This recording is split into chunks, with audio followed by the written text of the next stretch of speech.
What is up? Kevin Hale here on this Sunday night, June 7th, 2026, doing another round of shots with BBN, with my friends, and anybody else who just wants to hang out with us. Drew, Coach Ryan making his debut. I'll start with you, Coach Ryan. What's up with you? How are you? Man, glad to be here. Glad to be on Round of Shots. Glad to be with the people, with Drew, with Kevin, especially Drew. Whoa, Um, whoa, whoa, but whoa, whoa, whoa, whoa! Why especially Drew? Coming out fire. I mean, it's the You I felt like I had to say it just due to the Twitter exchange earlier today, yes, man. where he was throwing out booms on Twitter. But I mean, what a weekend to be a Wildcat fan! What a weekend in Oh, Lexington good with Lord. Railbird. It's phenomenal. It made the West Virginia pummeling of Cal Poly hurt a little bit less. So it I'm just glad to be here and ready to talk ball. Talk ball. Drew, how are you, bud? Yeah, it's been a lot of great news on the basketball football side since last Sunday. There was some interesting stuff going on last Sunday's show. A little bit of panic, a little bit of doubt going on in the mind. But here we are. It's a new Sunday. We got new great news. A lot to talk about. What a week for BBN. What a week. What a week. We are streaming live on the Round of Shots X and YouTube. Appreciate everyone hanging out with us. The chat is open. Give us your comments, your takes. This past week has been one of the, when I do Round of Shots in the past, it's been a seasonal show. It mostly basketball and football. Once basketball ends, I've typically just shut it down until about sometime August, a month before football season starts. Not this time, guys. I mean, the news, the stuff, everything. I mean, the Bats, Kentucky or Batcats. You were talking about last Sunday, watching in real time, watching kind of how that kind of their little debacle, if you will, and then they had to play Monday night and effectively closed out their season Monday night. Again, people in the chat, get your comments in, please share, takes, everything. Also, for those new to Round of Shots, give us a like. That's our tag at the bottom. Follow us on X, follow us on YouTube. We would appreciate it. The Batcats, Drew, I'm going to start with you. Last week, we said it. Last Sunday, Morgantown Regional. They got it to, we were watching it Sunday. They blew, was a three-run lead late in the game, and then wound up losing. And then Monday, the winner-take-all game, West Virginia took care of business and they moved on. But the Cats, their season ended. Let me look quick stats. If my notes are right, finished the season 31-21, sub 500 in the SEC, 13-7, which we know the SEC is a freaking meat grinder. But Drew, your take on the Batcats? Yeah, it was unfortunate.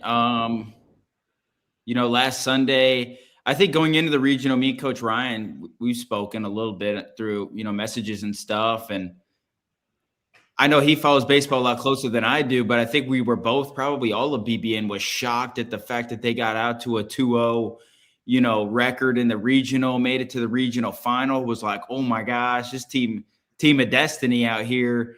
But Coach Ryan, he always told me, like, you never know what can happen when the Cats get in the bullpen. And unfortunately, he was right. Sunday night was unfortunate. 3 outs away to punch their ticket to the regional final. All hell broke loose, lost, go to Monday. Really kind of a stinker performance, bad start in the game. And then put 3 up in, what was it, the top of the 8th or top of the 9th to tie it up. And then fight to extras. You're like, hold on a second, here we go. And then all hell broke loose again. And West Virginia obviously knocks in a game-winning hit, and they moved on to the super regionals and already have punched their ticket to Omaha. So it was unfortunate. It was heartbreaking, but like Coach Ryan's told me best, the Cats bullpen never seems to fail them. Ryan, jump in. Tell us what you got, feeling, thinking. Yeah, I mean, as Drew said, I think the bullpen was hot dog water. It was terrible, and that and I have no qualms to say that it's out. I've written it. It's everything. So, I mean,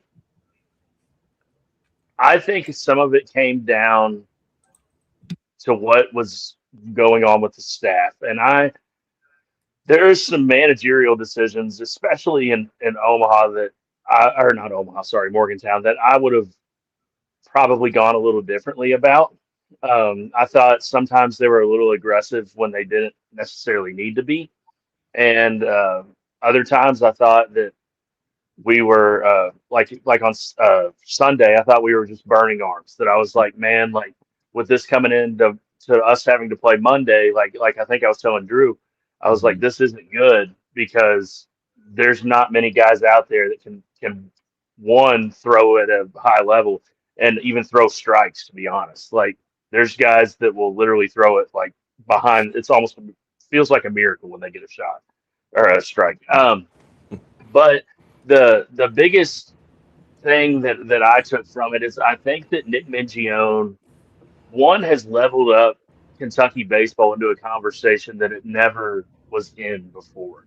Even when we went to Omaha, I remember having to explain to a lot of people like how the tournament worked, how this meant, like why we couldn't throw the same pitcher 3 times in a row, that kind of thing.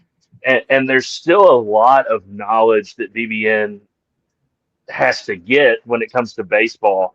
But the biggest thing that I'm taking from it is Kentucky's no longer one of those sports where it just kind of stops after basketball ends. That now you've got Kenny Brooks cooking on the women's basketball side, and you've got softball was unfortunate this year, but then you've got the Mingione doing his thing with the baseball team, and people have really seemed to latch on to baseball here. And college baseball is great. I mean, it's exciting. If you've watched any of the tournament, especially if you have no dog in the fight, these are great games. Now, if you have a dog in the fight like we did, it was nerve-wracking and made you want to drink and everything. But I drink a lot. But I think that the biggest news coming out, there's 2 things that I think are major positives for Kentucky. One, Devin Burks coming back onto staff this season is one of my favorite Wildcats of any sport of all time. Just the way he carries himself, does it the right way.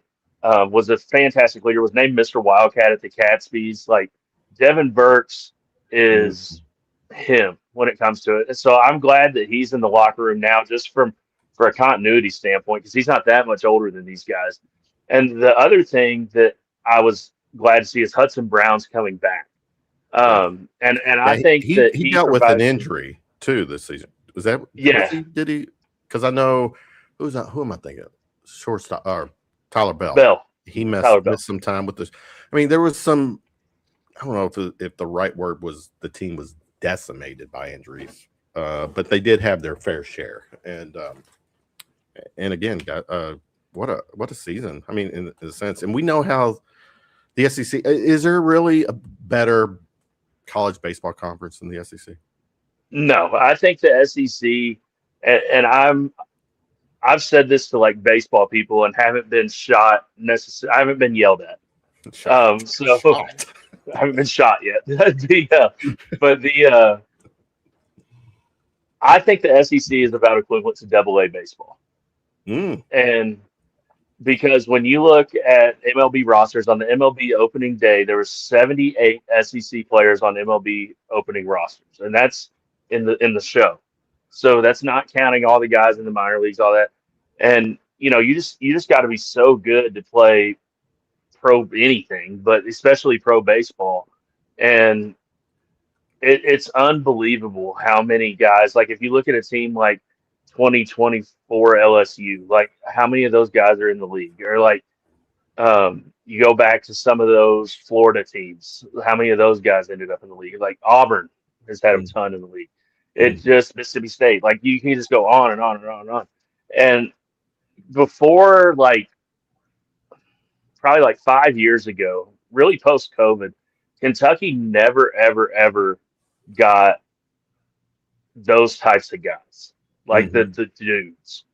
And they've had them. Like they've had, Ryan Ritter was pretty good. AJ Reed, obviously, some people are going to get in the comments say that he didn't do a ton in the pros, but you got Ryan Waldsmith that was just called up to the Arizona Diamondbacks. You got Tyler Bell, who's going to be a top 10 pick this year.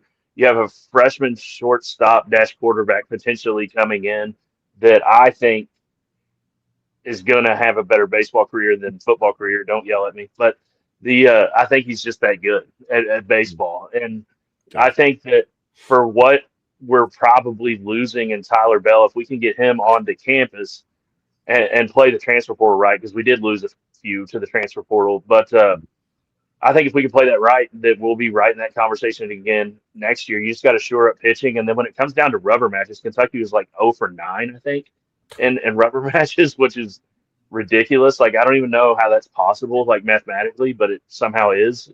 But if Kentucky can take care of business, it clearly meant they likely lost the third game of the series. Yeah, not necessarily. Yeah, and it's crazy to me, like how they can do that, because this team 2 years ago when they took that run to Omaha was known just how they can just crush teams, and just crush their soul in the last inning or two.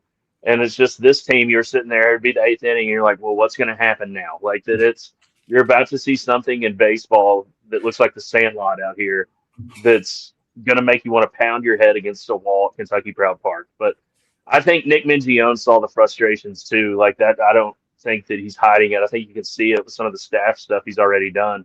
And I think that he knows that he needs to assemble some kind of bullpen this year that's a little better than that. And I mean, bullpens are expensive, but hopefully with Kentucky's newfound love for the Batcats, that there's some money there for NIL that they can compete with the Vandy's of the world. So. Milan might have took some of that, but that we'll get to that in a moment. But you touched, you brought up Hudson Brown, Drew. I'm gonna just my notes here. He did announce his return to the Cats for next season on this past week. That's a big foundational piece coming back. I think we'd agree. And then former Cats. What is it? Devin, you mentioned Devin Burks and Ryder Giles are joining the staff as well. Yeah. So, all right, Drew, any last take on the Batcats? I was going to ask Coach Ryan. He probably follows it closer than me. I haven't looked in a while, but I sometimes do. What's the latest with Ponatoski and like the draft projection and with the MLB, because obviously that's going to be something that everybody's monitoring, because it not only hurts a baseball program, but it could hurt, potentially the football program. Have you researched at all or heard or seen anything about the latest of like where he's mocked and what he could do? Yeah, he's not going to go past the third round. He had a cross diamond throw. I think it was 106 mile an hour, which is a cannon. It's an absolute cannon. That's like Ellie De La Cruz stuff. And now I'm not saying he's Ellie De La Cruz. Like, calm down. But it's one of those things. Like, he is going to be enough of a draw out of high school where he's going to get offered a lot of money. Now, the question is you're going to have the old Kyler Murray question. Does he like football more? So that if he likes football more, that could actually be good for Mingione, because you're going to get him at least on campus for a couple years. But it's going to be a substantial payday that he's going to have to turn down from the MLB, because I think he's a second rounder personally, but there is no feasible world which he slips past 3. Well, that's a good point too. Like, what's the NIL package that, Kentucky's had for him? And like, what's the plan all along? I mean, we know the second that Kentucky hired Will Stein, you know, he wasn't even supposed to sign the papers. I think he signed them like 48 hours after because it was like the next day because it was signing day. So it seems like he wants to be here. What does that NIL package maybe from both sides look like with the baseball program and the football? You know, maybe he's just a kid that wants to go to school for 3 to 4 years and play both. I was really just wondering, you know, what the latest was with his MLB draft status. Yeah, he's a stud, like just no pun intended there, but he's a very, very talented baseball player and he can play both sides of the ball pretty well in baseball. So it's one of those things where it's like, you know, would it be nice to have him here? Yes. I just don't know how feasible that's going to be. And it's going to come down to the kid. Like, I have no scoop on it or anything. I do know that. Wait a minute. What, you don't have no scoop? What are you doing here tonight then? I'm just a bum. I don't know. I'm just a bum that runs my mouth. You be bumming with us tonight. But I guess the scoop, which would be kind of obvious, would be you lose Tyler Bell, you're going to gain a lot back there in NIL. So that he was paid pretty handsomely in NIL. So, you know, he's obviously going to have the football quarterback payday coming, and then you add on the baseball NIL. I don't know what that looks like. And it also depends on who drafts him. You know, so like if it's getting drafted by the Yankees is a lot different than getting drafted by the Marlins. So like, I think that's going to play a factor too, because you'll see guys like Jackson Jelkin was drafted twice and still played at Kentucky.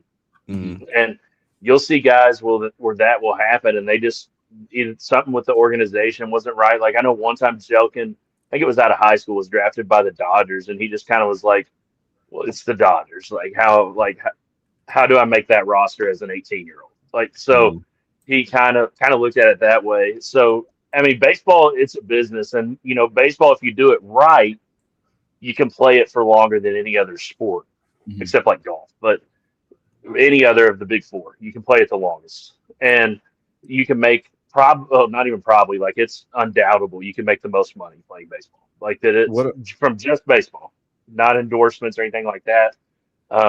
But I think that getting Konatowski here would be one of those you were talking, Kevin, about like the core pieces. He would be one even as a freshman. Gotcha. There was a comment. Where's that comment at? I'll throw this at you, Ryan. Do you think Hendel comes back for Kentucky baseball next season? Tim, thanks for the question. Tim Caldwell. Let's see. I don't know anything. I would venture on the side of yes. I'm venturing on the side of yes, but that's not coming from anywhere. That's just what would make the most sense for him would be to come back. You heard it from the coach. That's all that matters to us. What was this? Ponatowski posted on his story last weekend of him being on campus. What's the story there? I think just like taking a picture or something, posting it. Yeah, I think it was football because baseball wasn't even here. Yeah, I was going. Okay, yeah. All right. That's baseball. Man, you know what was another? Hold on, I saw a stat. I wrote down another stat. And Coach, you can verify if this is correct. Where did I see this? Of course, I should be prepared.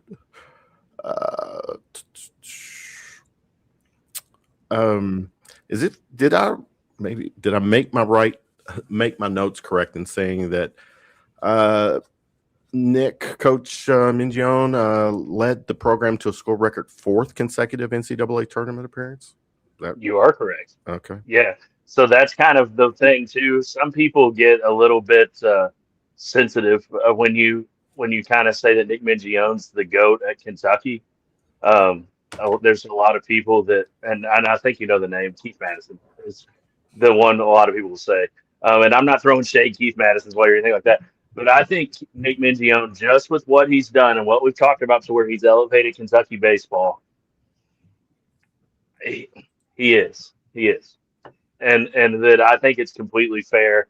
and I understand the arguments, but we're playing a game. We are playing in games that we never played in before, That's true. and that's games that mean something in May. So that's when was the Omaha year? 3 years 24. ago? 22. Yeah. So 2 years ago. I mean, for people who, and we'll get past baseball in a second, but the way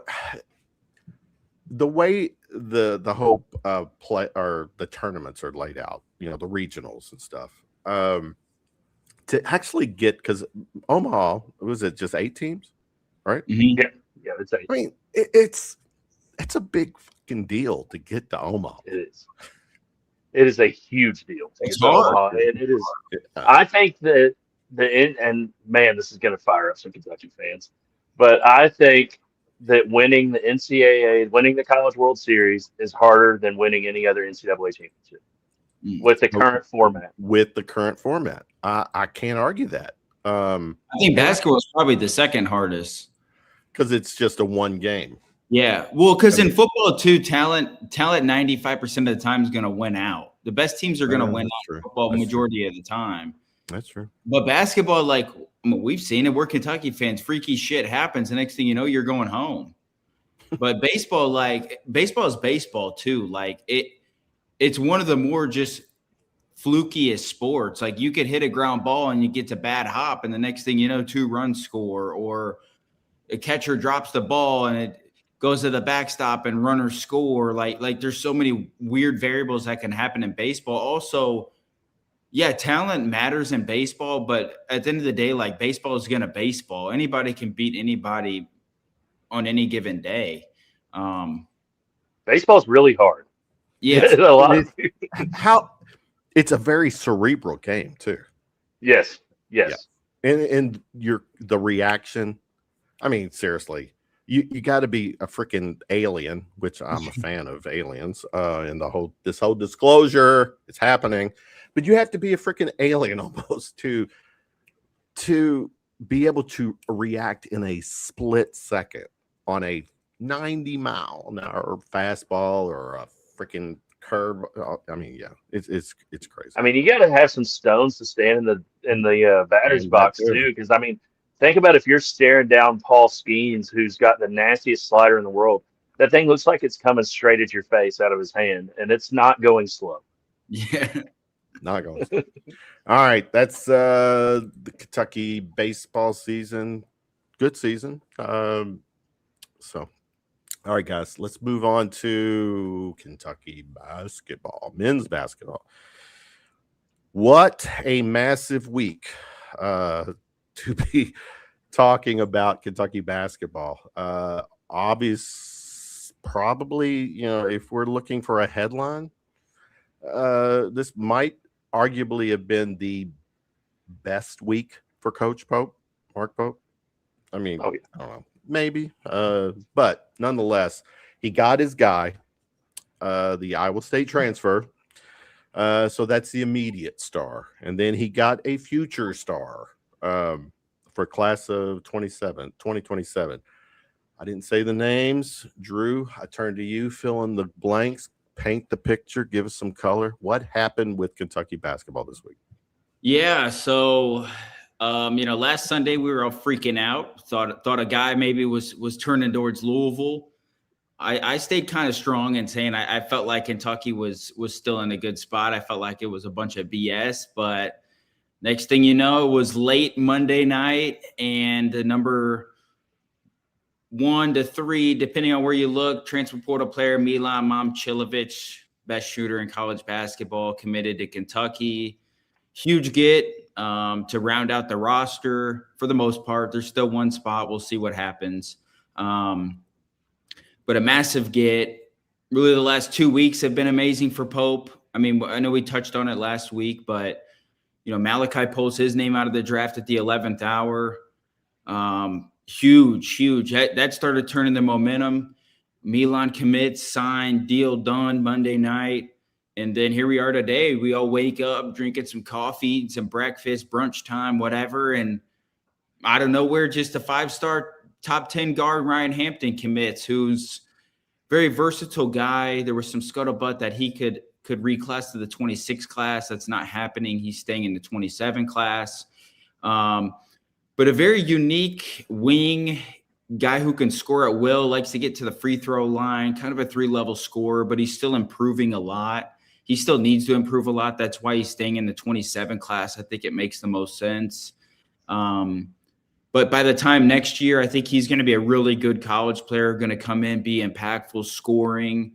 And, just like what you said, Kevin, I mean, that I'm not ready to fully change the narrative and just be like, oh, Pope's just as good of a recruiter as Cal is. But, the narrative. He's not yet. Yeah. Yeah. But the trajectory is now up in recruiting for Mark Pope. There's some momentum there. Credit to Mo Williams. Ryan Hampton talked about it. Mo Williams was the closer in that deal. So, hey, that's why we brought Mo Williams into staff. Good to see that. Mo. Yep. Yeah, but just a huge week. Good for Mark Pope. We could use some more mini men videos out there. I know Coach Ryan, he loves posting those. So keep those going. I've seen a few. But just a lot of positives, 2 really good players. Milan, obviously, for this year, Ryan Hampton for next year to get the class started very early, which is a huge benefit. And the last thing, another top player in the class, who's his cousin, Swagu, former LSU D tackle. But his son is, one of the top players in the country too. So potential, teaming up at Kentucky as well. But just, recruiting going well right now for Coach Pope, and go win some basketball games, go continue to keep recruiting, and we'll see what happens. All right. Coach Ron, jump in. What was your take on Coach Pope's week? What a week, man. The only better week Coach Pope had is when he took me to Malone's a couple weeks ago. But we will talk about that in a minute, but yes. But the guy's kind of showed a new side of himself that some people are kind of referring to it as Dark Pope, and I think that's kind of funny. But I think he's just learning too. I think he's just learning. Like, this is now his 3rd run at this. I think he's kind of, because he didn't really get to dabble in these waters at BYU. Like, so he's kind of learning on the fly too. I think that's part of it too. He's seen and he's seen enough BS. He's dealt with a lot of negativity, and I think he's now like, F it. Like, I gotta flex my guns a little bit, and finally, when guys are on the table to get done, I need to go get them done. But keep going. Sending beach selfies from Costa Rica or wherever he was. But the thing about it is with Pope is the guy's smart, man. Like nobody is gonna tell you that Mark Pope is not smart. So anybody that says otherwise is completely, they just don't even know what they're talking about. They're not really even worth having a conversation with, because it's not going to be objective. But the thing with Pope is, like, he knows what he wants in the team. And I think last year he may have been guided as like, oh, I'm just going to buy everything that's really expensive because I can get it.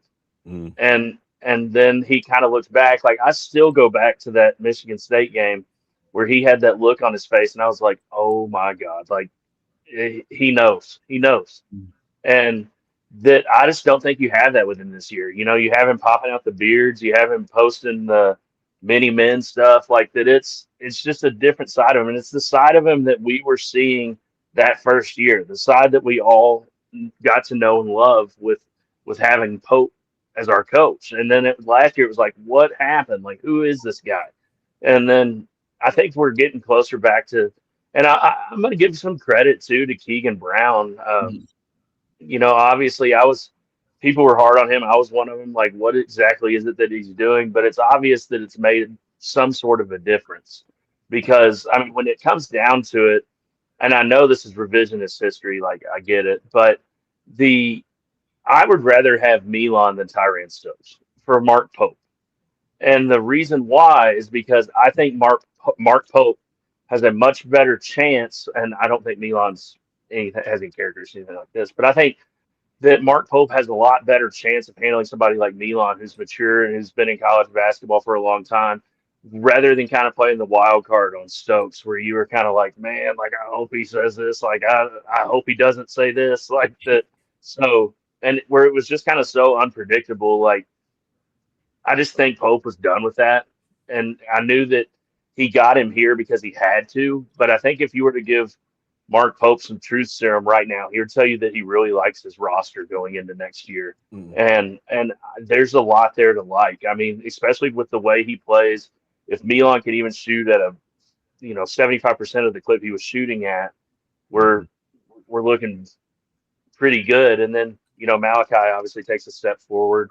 But with Hampton, the thing I was glad to see, and I've been critical of this from my followers on there. Anybody can tell you, is that I liked to see that Pope could close.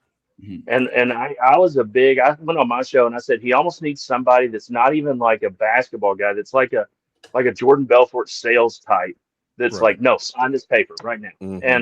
And I kind of like that it sort of starts to mute, not completely, but it sort of starts to mute the JMI discussions, as to being like, okay, maybe JMI is not 100% the issue here.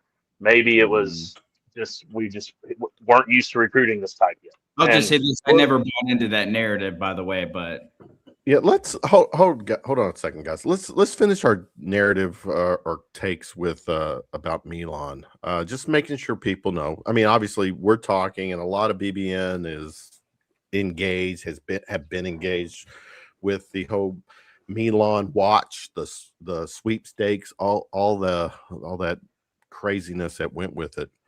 But this is a kid, guys, that he's a 6'8" forward who recently withdrew his name from the NBA draft lottery. That was last week, yeah. And then once he did, he instantly became like one of the top players in the portal. Yeah, and you pointed out stats do matter. He led the entire nation in 3-point shooting last season, hitting something like close to almost 50% of his. It was absurd. It was like it was absurd.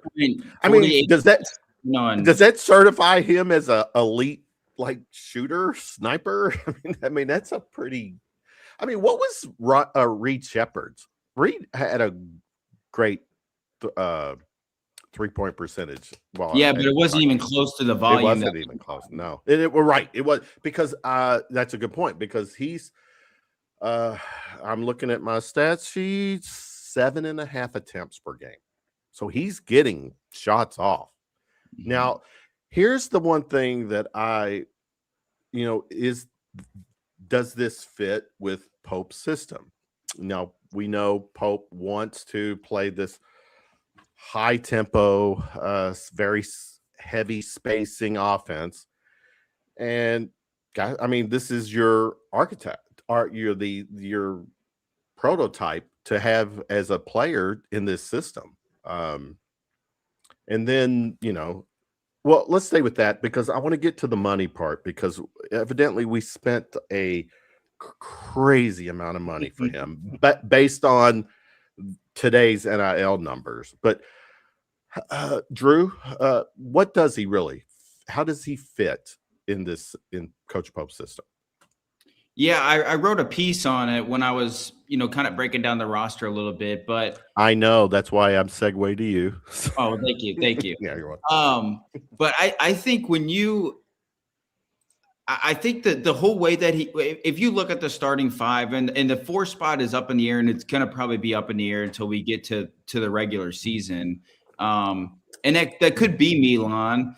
Or Milan could be the 3. I prefer him at the 3, if I'm being honest. I think if he's at the 4, I get a little bit worried with some rebounding and some interior defense and stuff. But I think in general, you guys Zoom Diallo at the point guard. He's a fast, athletic, downhill, attack the basket, and then you got Alex Wilkins as a combo guard, kind of an on ball, off the ball, unique scorer, facilitator. Those 2 guys are going to put pressure on the defense. They're going to get paint touches. They're going to have guys come help over because of the threat that they possess when they're getting downhill. They also, they both might not be great shooters, but they're both capable shooters. Wilkins probably, I wrote it in the piece that I wrote, but I think Wilkins is a lot better shooter than what his numbers possess. I mean, if you go watch his tape at Furman, the ball's always in his hands. I mean, Coach Ryan, you know from coaching, I know from playing, when the ball's always in your hand and you're having to create shots, it's also hard to shoot it when you're trying to create the shots all the time. Shooting is a lot easier when somebody's helping you, when somebody's feeding you, when somebody is creating open looks for you to get open shots. So I think that's where it fits. You have two downhill combo unique guards. You have a big in Malachi Marino. Guess what? You can't double team Marino if he gets going down low, because the second you do, if the help's coming from Milan, well, you just gave up 3 points there. If they bring it from Zoom, well, then that's a quick skip pass. You get out to Zoom, that's a quick swing, or that's a quick skip pass to Milan. So there's so many ways to exploit it. I think he fits perfectly. I've said it before, I'll say it again. We saw a little bit of what we could expect when we had Kobe Brea, but I'll preface by saying Milan is a twice as good a shooter as Kobe Brea was. Now they're a little bit different. Milan's not as athletic, as versatile, as like a ball handler, those things as Kobe Brea was, but you're going to see a lot of creativity, a lot of down screens, a lot of pin actions, a lot of staggers, a lot of flex, back cuts. You're going to see a ton of stuff out of Milan. And I think I truly do believe, and some people have argued with me, but I think there's a different level of Milan's game than we've seen before, but he fits absolutely perfect with this roster of what it could be. With Zoom, Wilkins, Malachi is probably penciled in starters, Milan as well. And then I think just with the way Pope likes to play, I think it was a no-brainer. And I think that's why, yeah, Kentucky might have paid a lot of money, and people can argue that Louisville had this or that, but the perfect fit, and Coach Ryan, we've talked about it before, the perfect fit in every single way possible, money, role, fit, opportunity, everything, brand, it was at Kentucky, and I'm just glad that it got done. Now you can argue that, Milan, his agent, his camp played this out to perfection, Ryan, because he does his thing with the draft. He's that talented, but the feedback obviously made him, go back to college basketball. And then the amount of money that potentially I'm hearing, I'm $7.5 million, all that, this was, I used to be an NBA fan back in the day, like huge fan. And then these crazy salaries, man, some of that is just such a turnoff. I gravitated to, that's the same with the NFL. I just gravitated to college sports because it just seemed, what's the word? Pure. I don't know. Pure. Maybe that's a right word. It's you've got kids that really are trying to do something for themselves, better themselves to get to the next level. Well, that fucking next level is right now with these kids, because all we've done, and I'm glad we got him. I do. And I'm looking forward to the season. But objectively, with this whole NIL thing and the amount of money, all we've done is become we're complicit to this crazy system where in a very short time, guys, Ryan, there's going to be players that are going to be commanding 7 figures regularly. Yeah. I mean, which is just, it's insane. But staying with Milan and how he fits in, and then the potential roster. Go ahead. Tell me. I think Milan is a prototypical player you'd want for Mark Pope. And then I'm not trying to be cute when I say this, like, I think you're going to see a lot of Zoom action ran with this roster, because I think it's designed to run it. And I think when you have Mark Pope truly running Zoom action, which is what he really likes to run, that you start to do things. And then you add in the flair of, people forget that Malachi Moreno is a fantastic passer of the basketball. He and we can't downplay on. We've got to acknowledge how huge it was to have Marino come back. Well, Yeah. we'll get to that in a second, but stay with them. Go ahead. Yeah, and people forget how great of a passer he is. So the thing you're going to see, even on Zoom action, is you could toss it into the post, and Moreno, most likely at his size, is going to command from a lot of teams. He's going to command a double team, or at least he's going to command a stunt towards the ball. Mhm.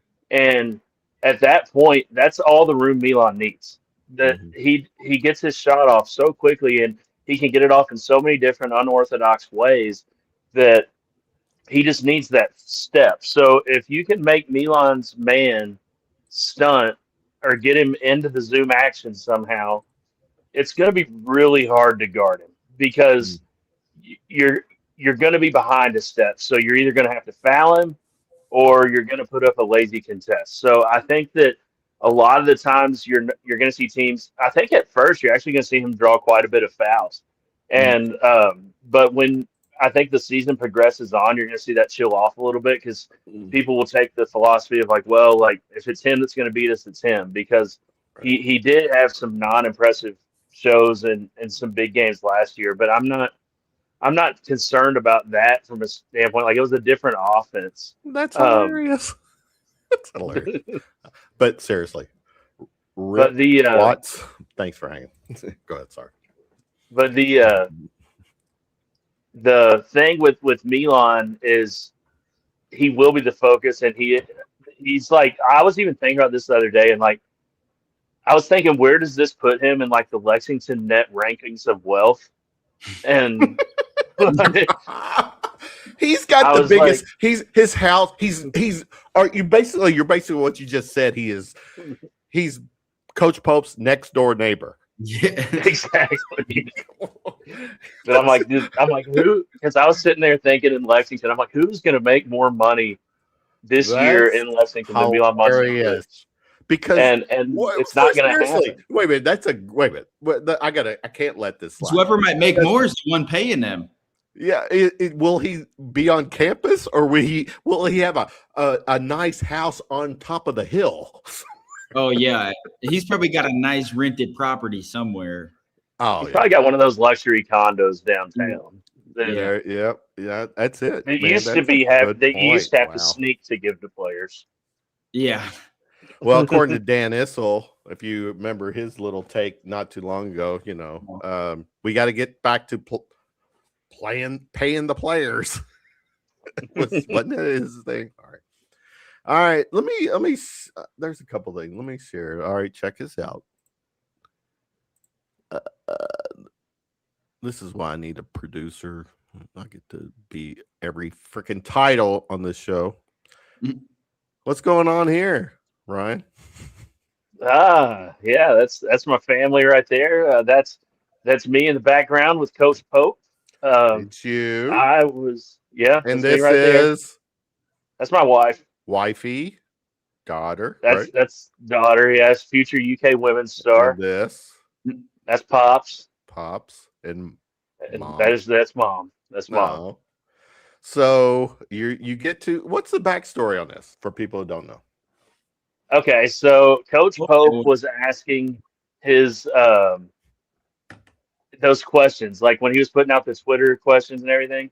So I had this great idea because I work very close to a Chipotle, and I eat a lot of Chipotle. And consider myself work or eat? There's a difference. I eat a lot of Chipotle. I don't work at Chipotle, but I would eat too much if I worked there. But so my theory, in order to give Coach Pope the best vibes he could possibly get next season, is I needed to figure out what his burrito order was, because I was going to order the Mark Pope burrito every home game and every away game next season that I felt we needed to win.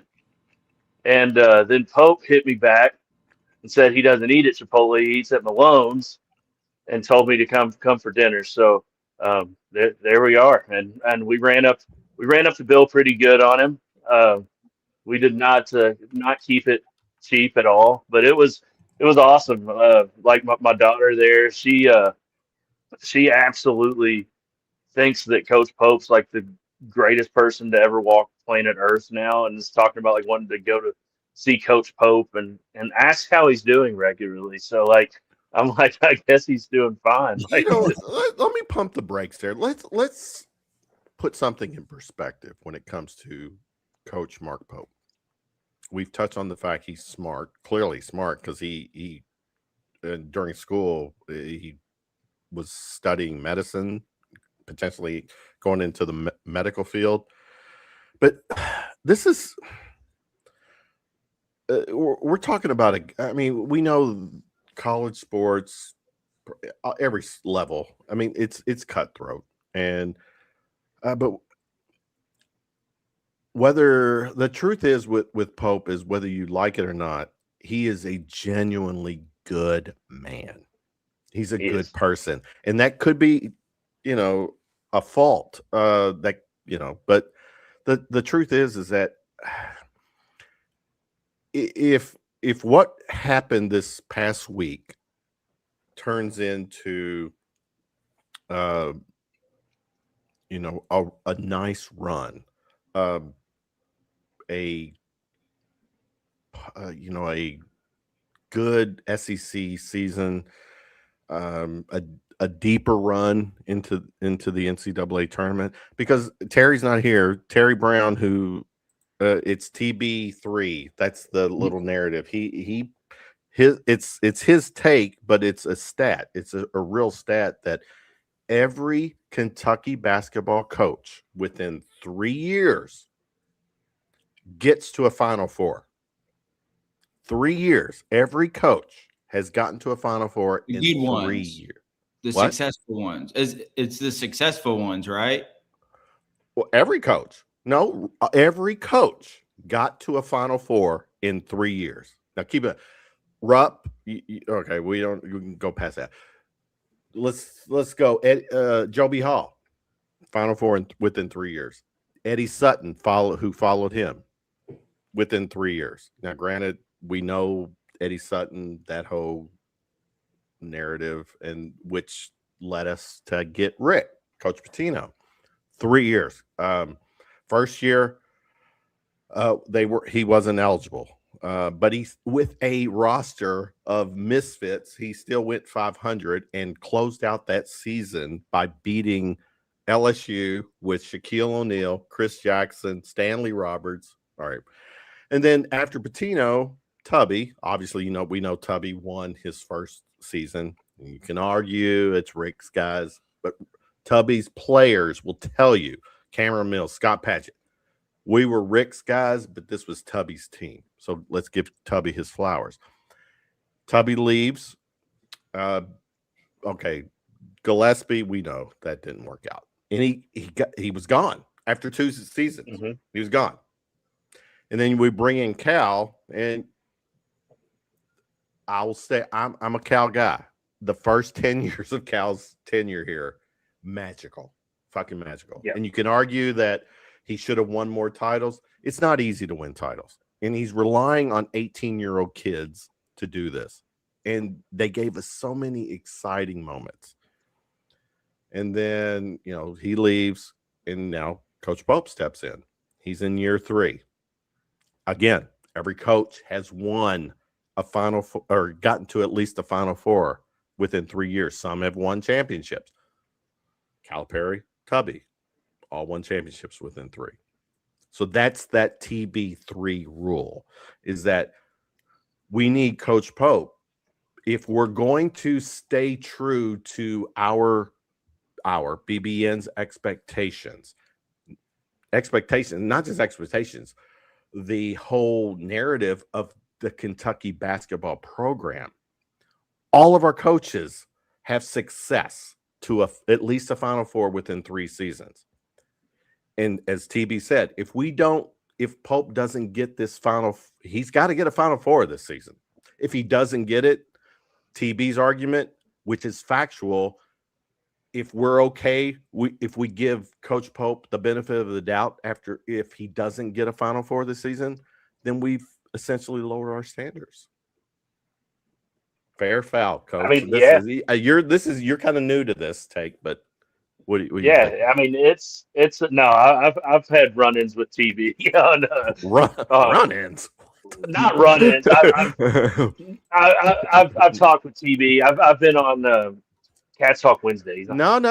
Hold on. Let me real quick. Eddie didn't make Eddie didn't make. Did he? No. Wait a minute. Hold on. All right. I'm. Aaron, thanks for doing. He did. He made a regional. Right. He made a regional. I don't think he did make a Final Four. All right. Hey. Where's our stat guy? Where's Corey Price when I need you to be my Corey Price, Drew. I know I don't pay you enough, but you know, we'll get that figured out. So yeah, I don't know. Maybe did he? Yeah, we'll have to look about Eddie. But nonetheless, the thing is Eddie Sutton, that whole debacle, he lost LSU. Yeah, he did. That was a regional final. You're right, Aaron. He didn't. Okay, so he's also a drunk. He was a drunk. He cheated. They clearly sent cash to Chris Mills. That whole debacle, Dwayne, that everything. For the record, and one Drew, thing. For the record, Drew, this was all before you were born. This was all before your parents even thought about you. And one thing I'll never forgive Eddie Sutton for is not telling Sean Sutton that we could not get Sean Kemp in trouble. That's the one guy we could not get in trouble at the University of Kentucky because I need Sean Kemp Kentucky dunk highlights like anybody's business. Wow. Could you imagine a year or two, probably 2 years, at least 2 years with Sean Kemp in a Kentucky uniform? Good God. Come on.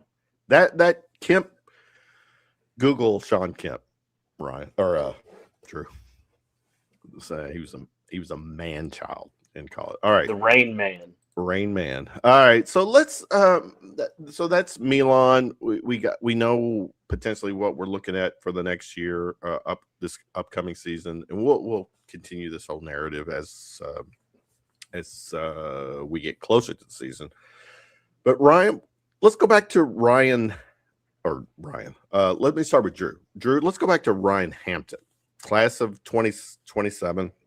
There was talk about him potentially reclassifying. I don't think that's going to happen. At least maybe his parents or something. One of his parents maybe put it his out. Brother RJ.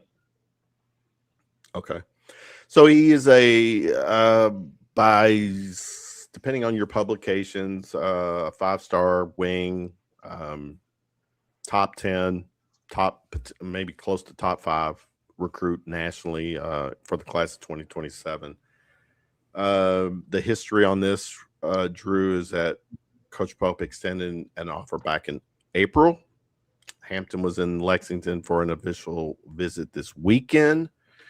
The staff clearly put on a master class because he locked it in and committed before even leaving campus. So give us your let's dive into Ryan Hampton. Sure. Yeah, I kind of touched on it earlier, but he's a 6'6" wing, 2 or 3 more than likely. He loves to get to the free throw line. He's aggressive downhill, really good in transition. Improving jump shot. It's not the best right now, but he's improving. He's working on it hard.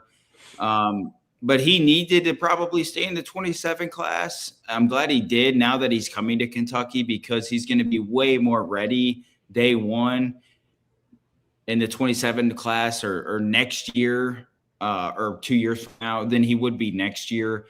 Still has some like strength to put on, some maturity to do in the basketball court. He get shot selection's not the best and efficiency, those kinds of things, and like certain just stuff that, basketball wise, like wrong positioning or all the, not proper spacing, those things. So he needs to mature more basketball wise, but huge recruitment, huge commitment for Pope and staff.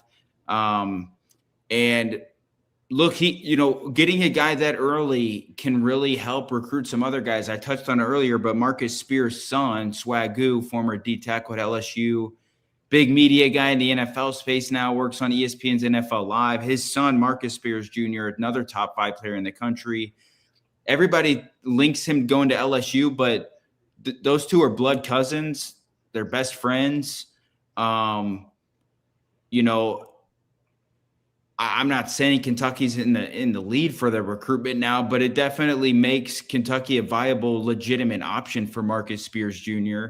If he doesn't want to go, follow his dad. Obviously, different sports. His dad, Swagoo, played football at LSU, but he's a basketball player. But having a guy like Hampton is huge because we saw it this past year. Kentucky had to create a whole new roster on the transfer portal guys. They had no really freshmen coming in. I mean, Braden Hawthorne, redshirt freshman, Mason Thank Williams. you.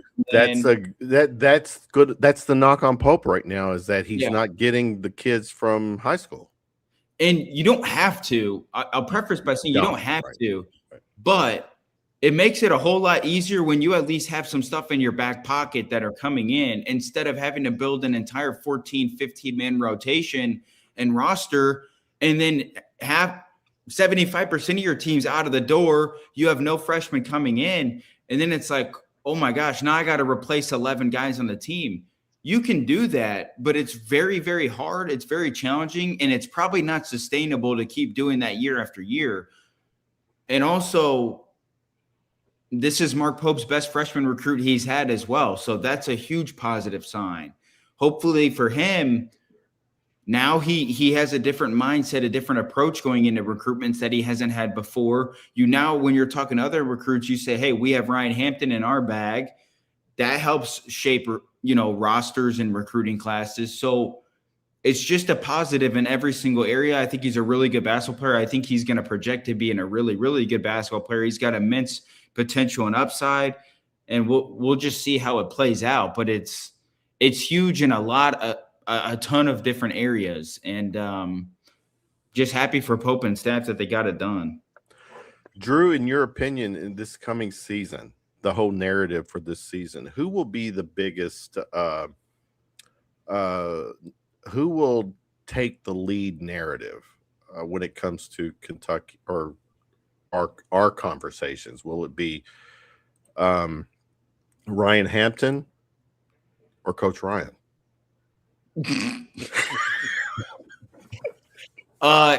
Probably Coach Ryan. I'll lean that way. I'll give him the night. Because this is what I want, and for the record, Kyle Rando's my guy. I want to get to the point where Coach Ryan tells Kyle, I can't do your show. I'm doing Kevin's. That's a joke. We love Ryan. This is our thing because we share Drew. Yeah, Drew. I like to say Drew's my son, my Roundup Shot son, but then he's on, with Kyle. And they're. I mean, how many nights are you all doing? 2, 3? Wednesday night and then Saturday night. Right, and it's Is that a real background behind you? Is that like legit? Yeah, I've been house sitting all weekend, so I get to go home when I'm done with the show. They're on their way home late at night, so I'm a different spot. Yeah. Right. Yeah, they got a nice crib. That's all I'll say there. Nice crib. Yeah. Nice crib. Yeah, nice crib too. Here, it's a very nice background. Yeah, movie room over there. I'm living in a resort over here. I can tell. I'll say that. I mean, I was getting ready to ask you, what was that Airbnb rate you're hitting? Yeah. The house across the street. The house across the street, that's where Albert Pujols used to live too. So really? Oh well, yeah. Then if you're saying that, then okay. Then the house you're in is probably a multi-million-dollar home. Some would say, yeah. Like a realtor? We could say, because if Albert Pujols is a neighbor, he's not living in a. But who lives in that house now is Marmol, the Cardinals head coach. So he bought the house from Albert. Oh yeah, it's just some guy. Yeah, just random guy, random neighbor over there. All right. Let's stay with. I'm gonna pivot back to Milan. Our friend on this show, Dr. John Wong. That's my mentor right there. Is he really? He is. I'm actually the one. He's kind of how I got started in sports media. Okay. He gave me the opportunity. I actually designed his book cover for Name, Image, Murder. So Yeah, Oh, Dr. Wong. He had a stretch doing the show with us, and schedule wise, he had to step away. But and Doc is great. We love Doc. Always will support Doc. Let me take this comments off. Yeah, he's getting some heat over today, though. He did this. He put out an article, and I want your all's take. He put a there's an article, and you can check it out on his wongswhinings.com. Whinings, yeah, we're a bunch of whiners. We are. BBN can be whiners. The old connection with fans has been lost. Players used to come to Kentucky because they wanted to be Wildcats. Fans embraced them because they represented Kentucky. Today, players come because Kentucky assembled the most competitive financial package. Now, Doc, I love you. Long time. That's an Asian thing because I am Asian. No, that's not the narrative right now. This is where, again, I love Doc, but when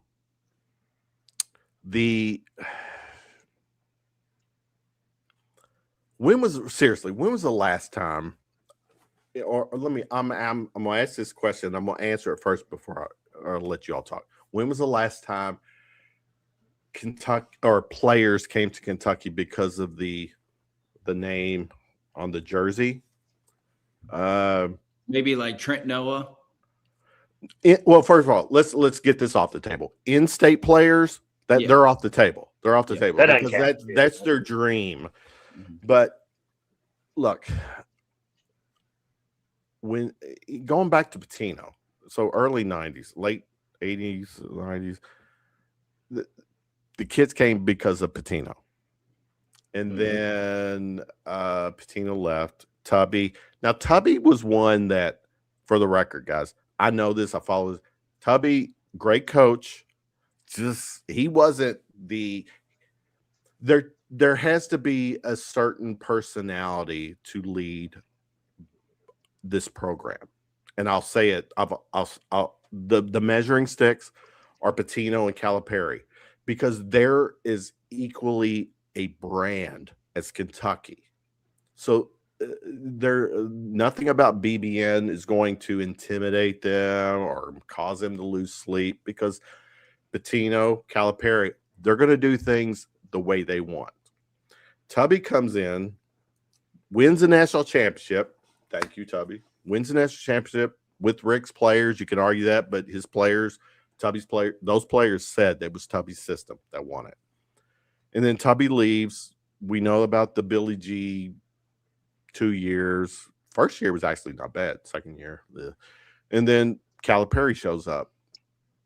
Players, again, Doc, nobody outside of the state of Kentucky is coming to Kentucky because of the name on the jersey.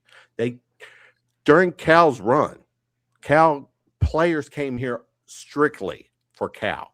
Now, did they embrace Kentucky basketball, the school, the campus, everything? Did they fall in love with Lexington? Probably. And then they're part of our history. But no, the days of players representing Kentucky, that's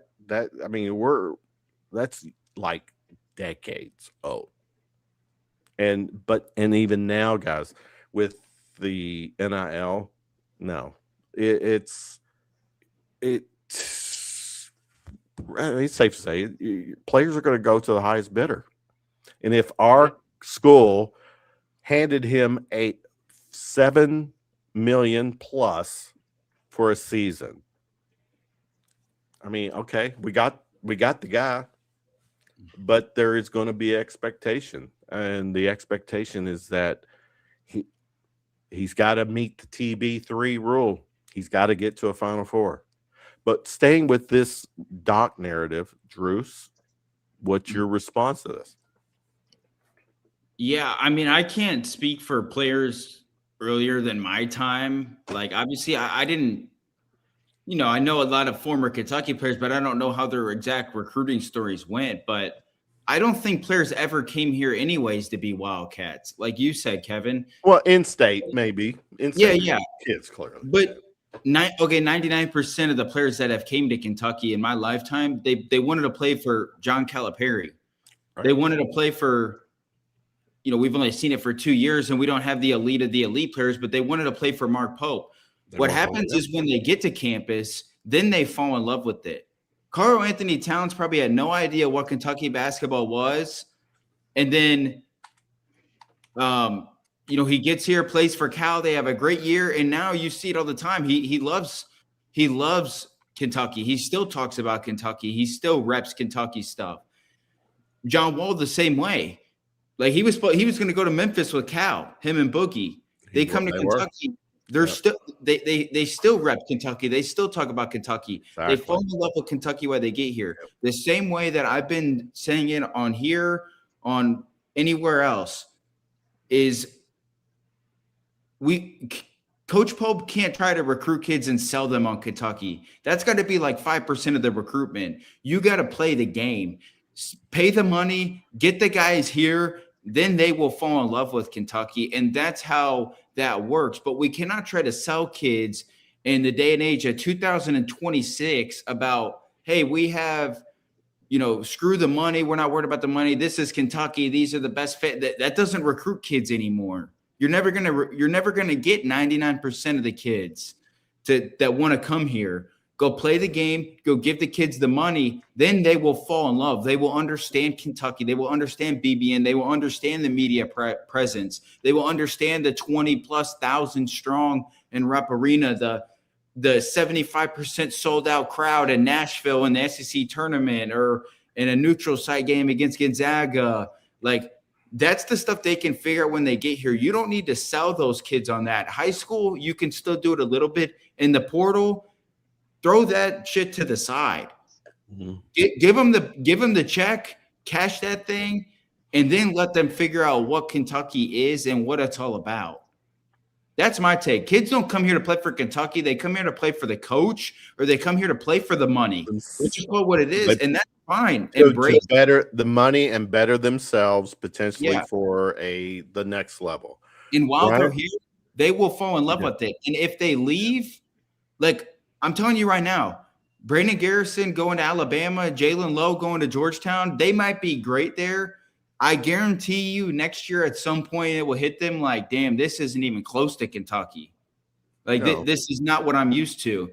And it will resonate with them. And I'm sure one day some of them, all of them, whatever, they'll probably try to get back in the good graces of people in Kentucky because they know, that's the stuff that matters. Like, Kentucky is special, but we cannot use that as a recruiting pitch 95% of the time in recruitments now. It's got to be, hey, come play for me as a coach. I'm going to do this. I'm going to do that. Here's your money. Sign the paper, and then we'll let you naturally fall in love with Kentucky. Mm-hmm. That's the way that recruiting just is nowadays. Yep. Ryan, we know Coach Pope's offensive philosophy is exciting. I mean, it's he wants to put 100 points on the board every game. What player wouldn't want to play for a coach that is offensive minded? But again, in fairness to Doc, and I sent him a text with the screenshot. Like, we're talking about you. If you're not busy, jump on right now. But to piggyback off what Drew said and Doc's takes, what's your feeling on or what would be your response to Doc? Yeah, I'm kind of with Drew. I think, what does a kid from, let's say, California care about Kentucky? Like, he doesn't even know that this side of the country exists, like that. It's like out of sight, out of mind. So that, unless they like bourbon.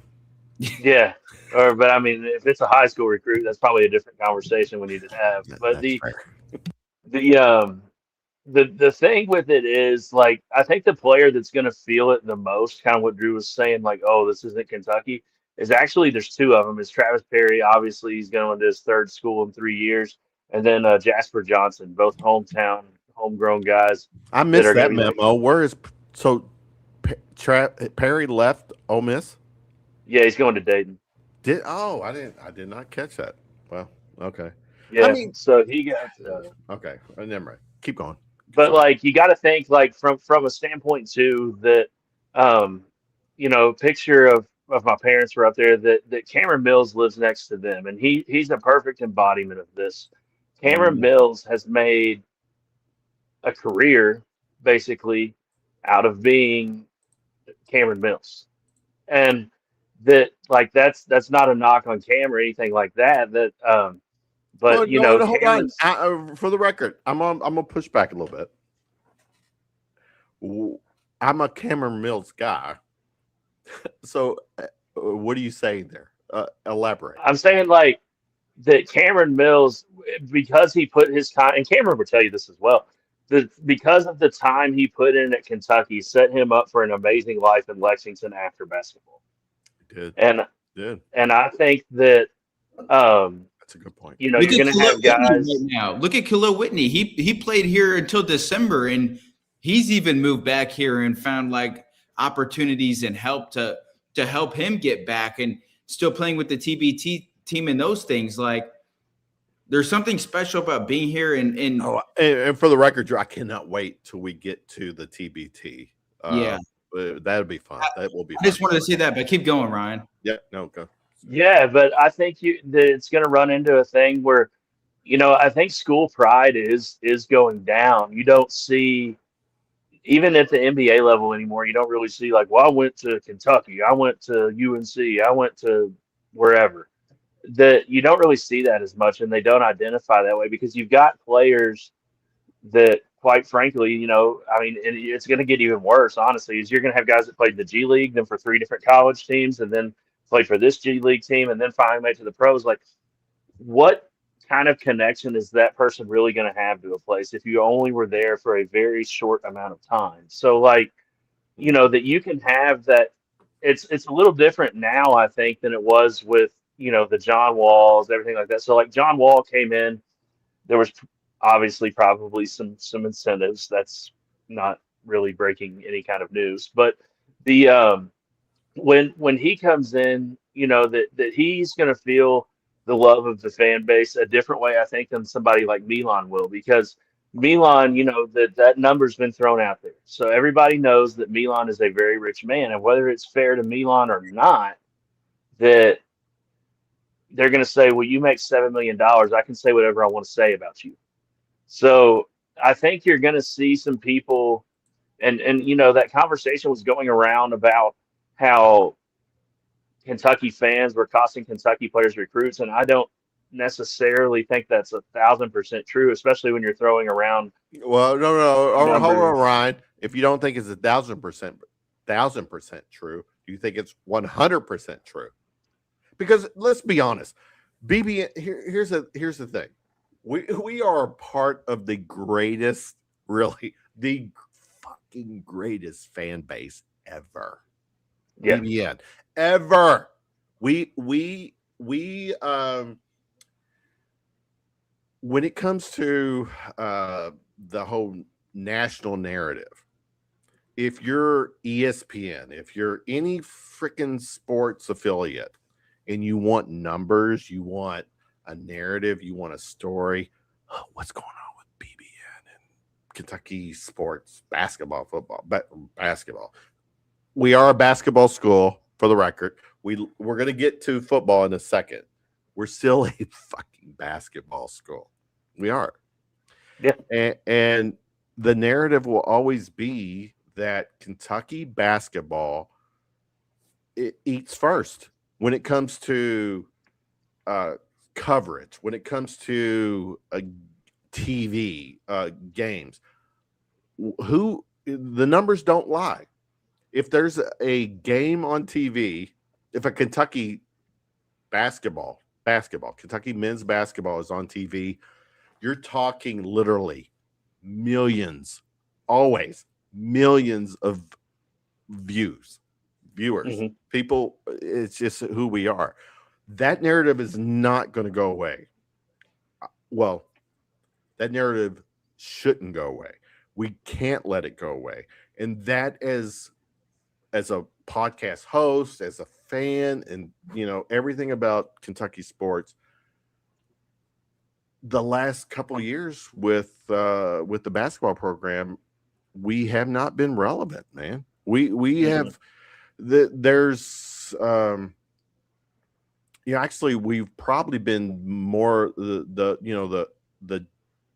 butt of the joke when it comes to college basketball, because of, like, last year, the number that was put out there on what this roster was, and we saw how this season played out.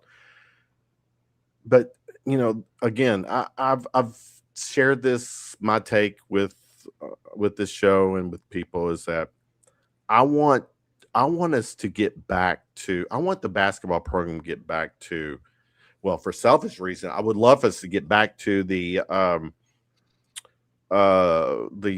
platoon team. When that team showed up, I'm watching a game, and you can literally see the look on the face of the team they're playing. They're like, oh, fuck. I was on staff of a team that played them. Oh, yeah. Oh, well, then you could. I mean, for selfish reasons, I want us to be at that stage where we walk into, our team gets on the floor, and the other school, the fans already know that, oh, we're just here to watch a beatdown because it's Kentucky basketball. But that's not been the case. We haven't been. I've used this word relevant, and but I'll almost say with it, we have not been as we haven't been the force in college basketball since probably that platoon team, and since that season, clearly Cal's run kind of trended down. Though that COVID season with Maxey and Hagens, I would have loved to see that team in the NCAA tournament. That team, that was actually one of my favorite teams. They were so good, so exciting. But where I'm getting at is that this whole narrative that it's been years since a Kentucky basketball team steps on the court and has already won the game. Yeah. And I think that the whole thing, like, I think that team was the greatest defensive team in the modern era of college basketball, and that there's not a particularly close second. No. But when you look at as a whole, like, Kentucky basketball, like, think about it. If you're 18 years old, what do you care that they won a championship in 1948 and 49? What do you care that they won in 51? What do you care that they won in 58? 78's even pushing it. Like, maybe your parents weren't even alive at that point. That it's like, that the history's there. They're looking at somebody that they look, and you hear this with young people all the time, is they put UConn, like, they talk about UConn like how older people talk about UCLA. But with the kids, it is, what have you done for me lately? That is the mentality. They want to see in the moment. And Coach Hurley, UConn, he's killing it. Todd Golden.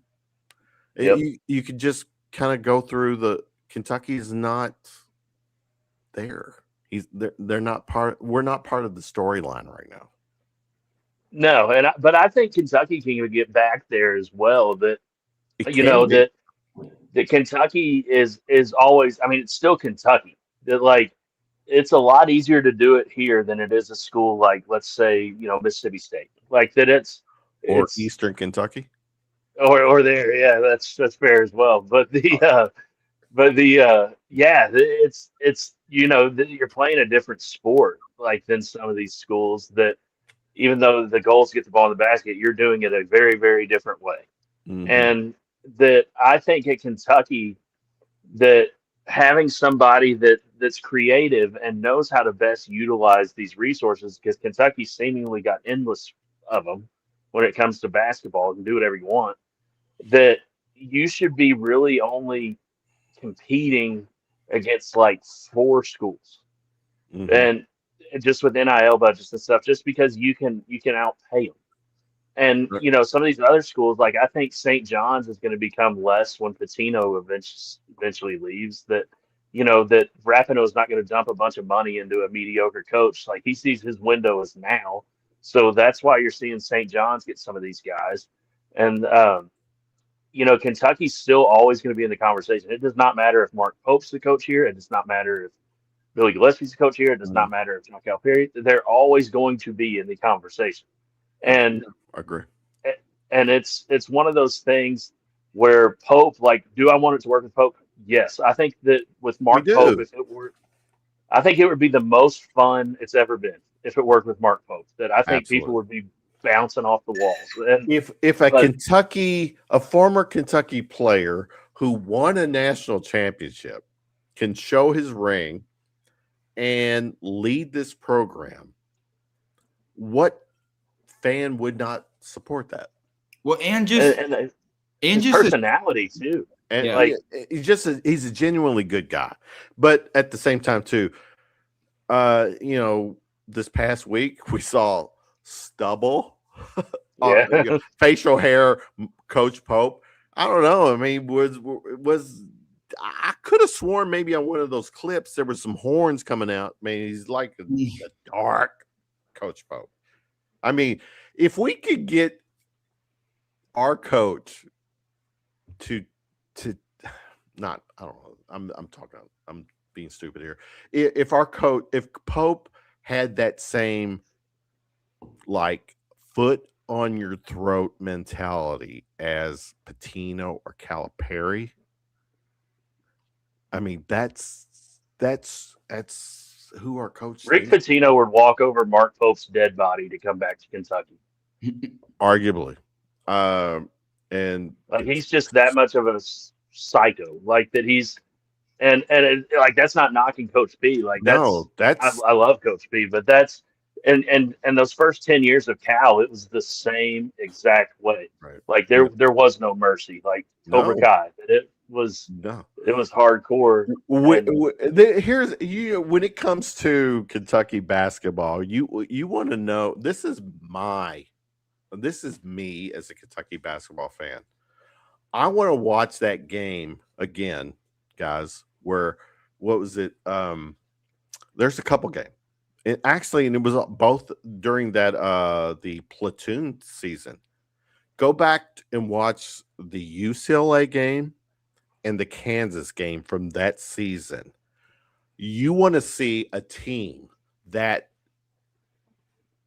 like basically punked out elite schools. UCLA's their basketball program was elite. Kansas definitely was elite. Our team that platoon team beat the shit out of those guys. they couldn't do anything. UCLA didn't even Defensively, score for I 10 mean, it minutes. was just not. I mean, the offensive talent on that team was like crazy, but the defense, oh my god, it was just. Let me share this real quick, guys. So this was Matt Jones, Mr. KSR, responding to Doc. This line of thought is ludicrous and hasn't been true since the 60s. This is Doc's talking about the players who want to play for the program. Outside of the in-state kids, right, people came to UK because it was the best opportunity for them, period. And fans still embrace them totally. Older people, I'm old, yearning for the good old days that never existed. Yeah, I mean, I don't disagree at all. no, I don't. I'm old, and he's right. No, the kids right now are all about the rule of NIL. Give whatever they can get. They're going to the highest bidder. Probably majority of them. They got to take care of themselves and their families and all that. We get that.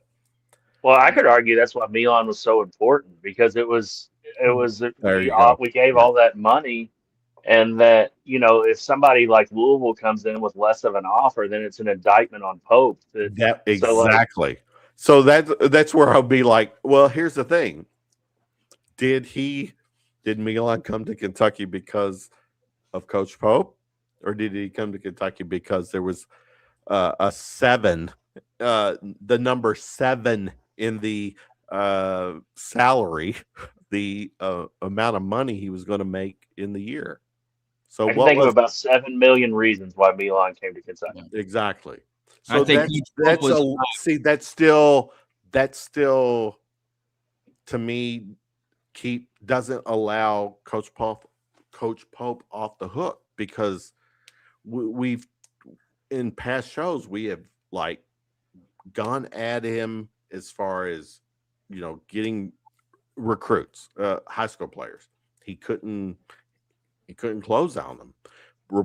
The portal struggled, and then you got a guy who went the NBA route, done his thing, and then decided to come back, probably because he knew that he was going to have a huge payday.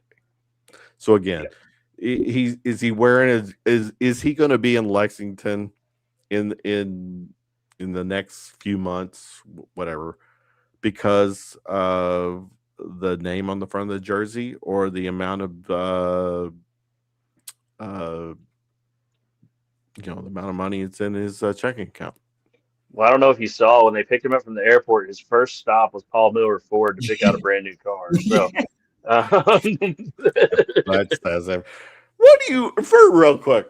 I don't even know. I know we don't know the detail. We'll play along, and I want to hear people in the chat. This would be fun. This is just be fun. What do you think? If you this is hypothetical. Everybody is just fun.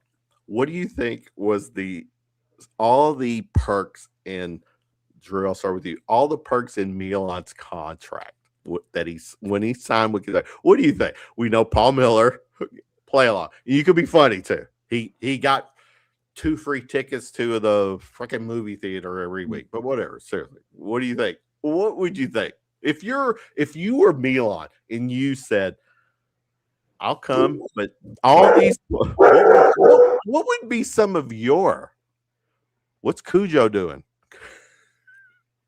well, I'll tell you what. I would hope. You start right. Go ahead. I would hope that when I step down, I would be named executive residence in athletics, and that I would get $1 million a year, and that I would get 10 tickets to every UK baseball, football, and men's basketball home game. And that's not me chewing on hay or anything like that.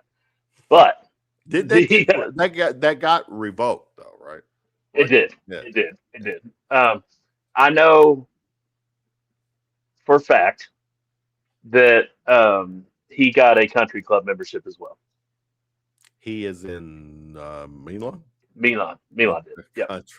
A country club isn't what was golf, or what's the golf? Yeah, golf. Okay, all right. Yeah, he's a golfer, and I know okay. I get that. I mean, but he's not the first one either. Colin Chandler had it as well. But I think that that Milan probably saw, and it's not hard. I painted this picture on one of the other shows with those guys that you can paint the picture pretty easy here. You can ride on a bus in Sioux Falls, South Dakota, and stay in Motel 6, or you can come to Lexington, be very, very, very rich, have a luxury car given to you, live wherever you want, and have a country club membership.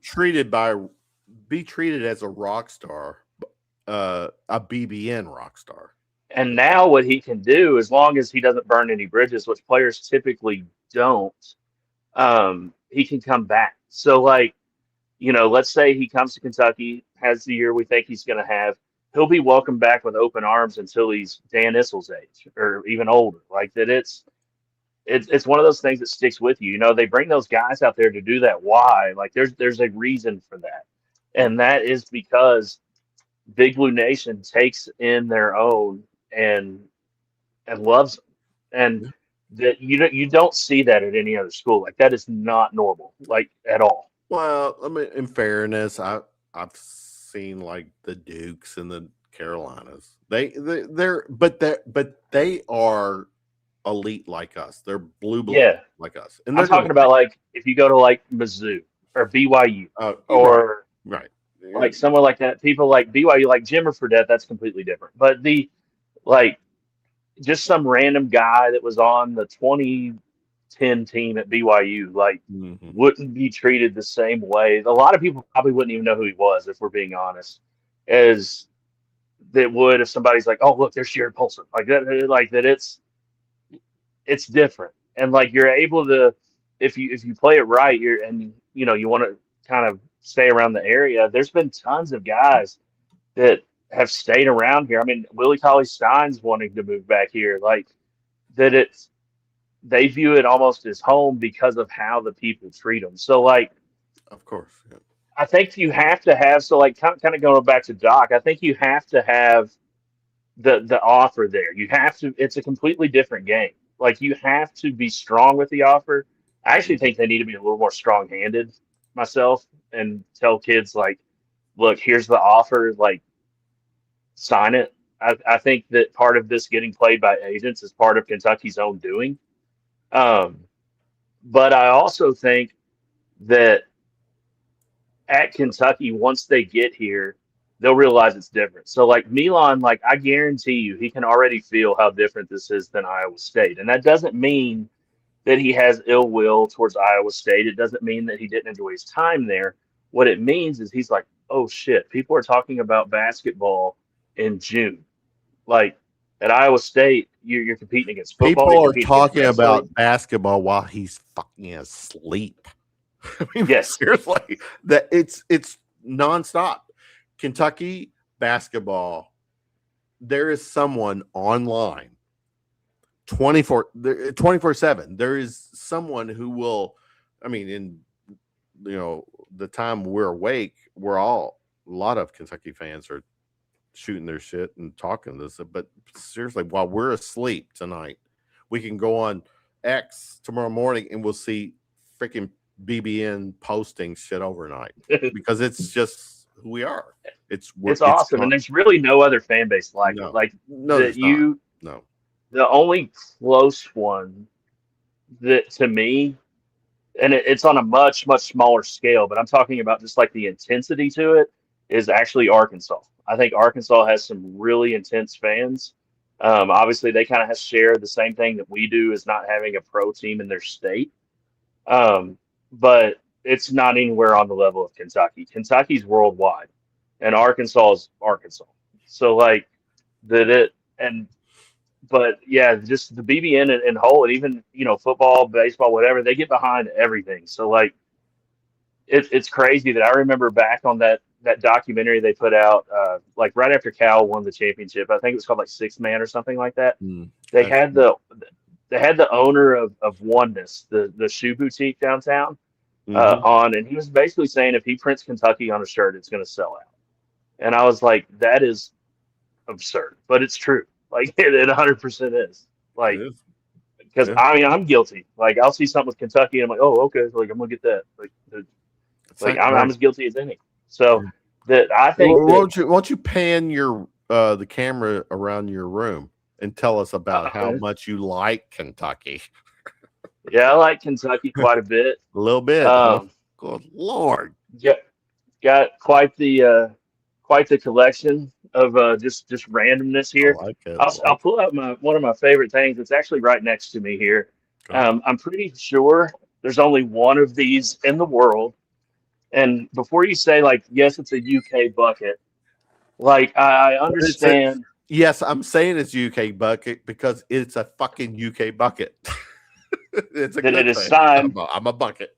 Tyler? It's Tyler Hero. It's signed by Tyler that I'm a bucket. So I'm pretty proud of that. That's absolutely. But it's just I've been collecting UK stuff since I was really little, obviously, and it's kind of built into a whole thing, and it's basically the entire upstairs of my house now. So And what the sad part is, like, I don't know if it's a sad or not, or maybe I need to have some sort of problem and need to seek help. But this isn't all of it. Like, I have more in storage. You're a hoarder. We get it. All right. Yes, very much so. You're gonna show up on the History Channel one day about or Vice Network or whatever those TLC, whatever those channels are, the worst hoarder ever, and it was Coach Ryan and All Kentucky stuff too. Yeah, before I was even part of the media or even got into the coaching stuff or any of that, I was a fan, obviously, and like Same. I don't know, it's kind of cool now to have it come full circle and be able to kind of cover the team and have found a small amount of success doing so. Just because like I lived and breathed it, just like BBN did. So like I get it. So like does it change a little bit once you're on the other side of things? Absolutely, like it does. And anybody that tells you no is either hasn't been on the other side or is lying. But it's still, man, like, could you imagine, Ryan, real quick, for a couple things. One, Drew will be back on in a second. Evidently, the people where he's at, they got home earlier than he expected, and he's heading home now. He'll be on. Oh, this would have been great. Well, I don't know. Maybe was he squatting? What was he doing? Like, was he at a home where he really shouldn't have been? I kind of thought the dog ate him for a second. Maybe, yeah. So yeah, maybe sounded like a big dog. All right. So yeah, so Drew will be back in a few. Let's where are we at? 10:30. Good God. I really tried to be done. I try to be done with this by within 90 minutes after we start, and it never freaking works.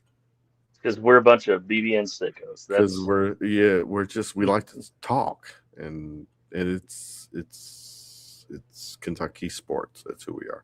Let's go to Kentucky football. You want to talk Kentucky football?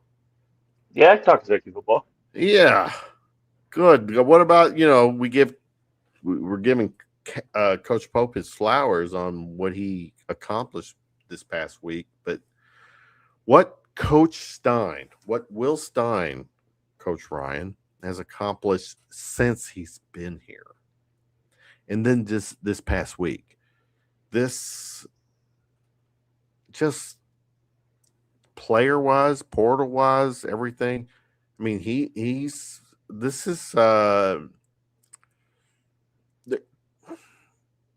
can this be a special season for us? Or what's going on? The government has been reporting that they're going to drop the alien files, and I think it's because of Will Stein. The guy's an absolute alien, and I love it. And he's doing this at a level that I didn't think was possible at Kentucky. I thought same. That when we had Mark Stoops, when we were going to the Citrus Bowls, and Benny and Will Levis, I thought, hey, it's going to happen. It's true. I know. And that's how Will Stein got here. Exactly. There you go. But Oregon, outer space, same thing. But the when it comes to Will Stein, like, he's got me now thinking, like, because especially with Indiana got me reckless, is what's happened. So like used to, if you would have looked at you know what? Let's pump the brakes. I want to, because this is your first time doing the show here. Let's give some flowers to Indiana football. What they fucking did in 2 seasons with and dominated. Oh, I mean, my God. A program that was basically a shit program. Really. It was lower than we ever were. Yeah, before 3 years ago, they were, basement dwelling program. And they get a coach who brings in some of his former players in a program where this guy, all he does is win. And what he's done in 2 years, is amazing, but it also gives a blueprint on Yep. what other schools can do. Go. And that's what's getting me reckless, because used to I would have said, all right, let's come in, let's go 6-6, let's go 7-5. Like, and I'm not trying to sound some type of way right now about Kentucky football. I am very well aware of what Kentucky football is. But like now I'm like playoffs or bust, man. Like, let's go. Like that it's Will Stein had that saying, like, if you're scared, go to church. And I kind of like that, because I'm like, you can sit here all you want and play. It used to drive me nuts when coaches would say that, well, they have other resources and pony up and we can't do that. It's football. All right. Go out Mhm. there, figure it out. And to me, what didn't make sense at the end of the Stoops era was, I'm like, you had it figured out. What happened? Right. Because it was like, and with Will Stein, some people are like, man, he doesn't know what he's like. He's young. He's just talking. Like, he's backing it up.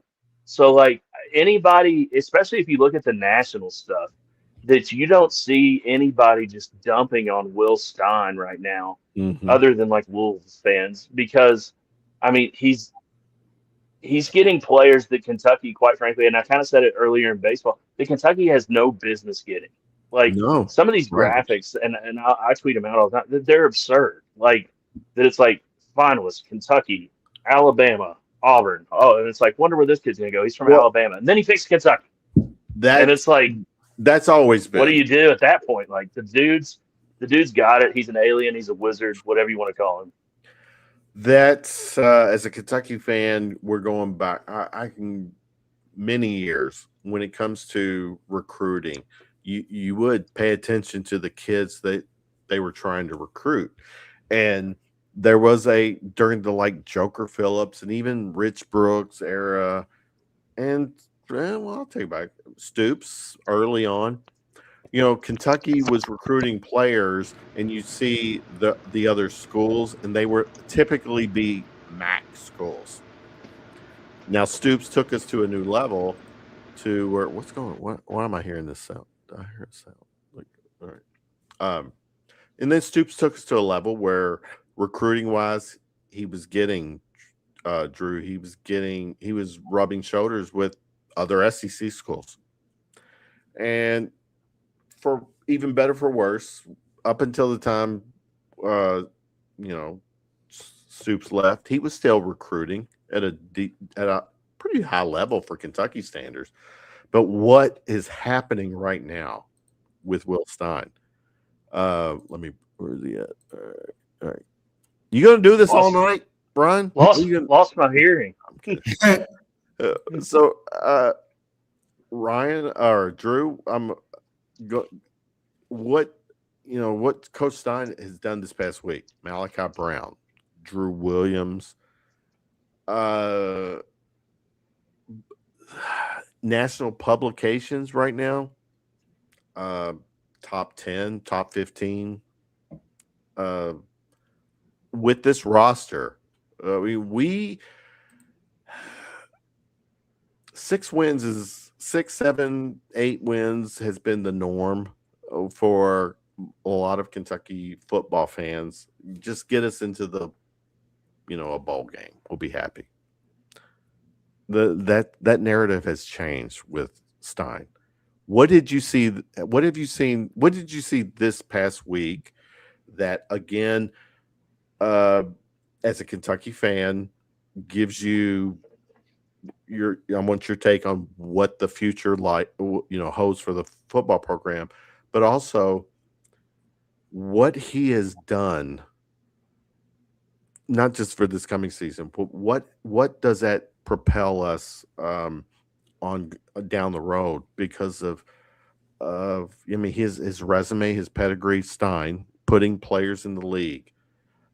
He's clearly got a connection with potential recruits. Yeah. I mean, obviously what he's doing in recruiting right now doesn't really help us for this upcoming year. The roster is the roster. Fair. But, I think in the future, like, I think it's unfair. Like, I'm not going to do it and be like the whole, oh, it's playoff or bust, or if you don't make it to the playoffs, like you suck, or those things. And I'm not saying that you guys are or anything. It's so hard. Number one, it's hard to get there. Number two, it's really hard to do it at Kentucky. And I know we always want to compare what we just saw from Indiana. But it's really hard. And I've talked about it before, and recruiting is great. And obviously what he's doing is unbelievable. But it's still college football recruiting. And, I would say probably half of these guys will hit. Half of these guys won't hit. We won't ever even see them in a Kentucky uniform. They'll be transferring out. We'll be bringing transfers in and those things. So, and maybe I'm wrong in that, but that's just how it typically goes. Jeez, you talk about a buzzkill. No, but what he's doing. It was like that under Stoops, though. That the only thing is you were shuffling out 2 and 3 stars instead of 4 and 5s. Yeah. So exactly. like at that point, I'll take what's ever left over in the blender from the 4 and 5 stars. For the record, Stein hasn't gotten a. Drew, correct me if I'm wrong. Stein has not gotten a 5-star commit or no, but no. I would Several, be shocked. a couple of 4. But, I would be shocked if it's not all said and done and Jake Nallrod's not a 5-star at the quarterback position, because usually they don't hand out a lot of 5-stars in like the junior and sophomore class. And then as the senior year goes on, you'll start to see more handed out. I think the way that he's performing, the way he did at Elite 11, and probably the season that he's had, he's still a young quarterback. That's the thing. He's the number 2 quarterback in the country. He's still a young quarterback. He didn't start on varsity, I don't think, until last year. I believe last year was his first year. So I would be shocked if, when it's all said and done, if he doesn't come in as a 5-star. Now, he could be a really highly regarded 4-star, though.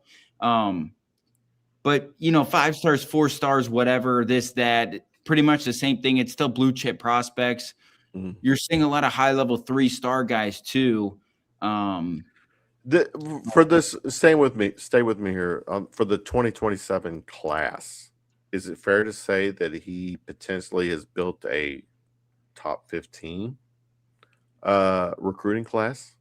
Keep in mind, before his first official game in, at Kroger Field, this is what he's done so far. Yeah, we'll see if it ends that way. Fair. There's still some schools out there that haven't quite got striking yet.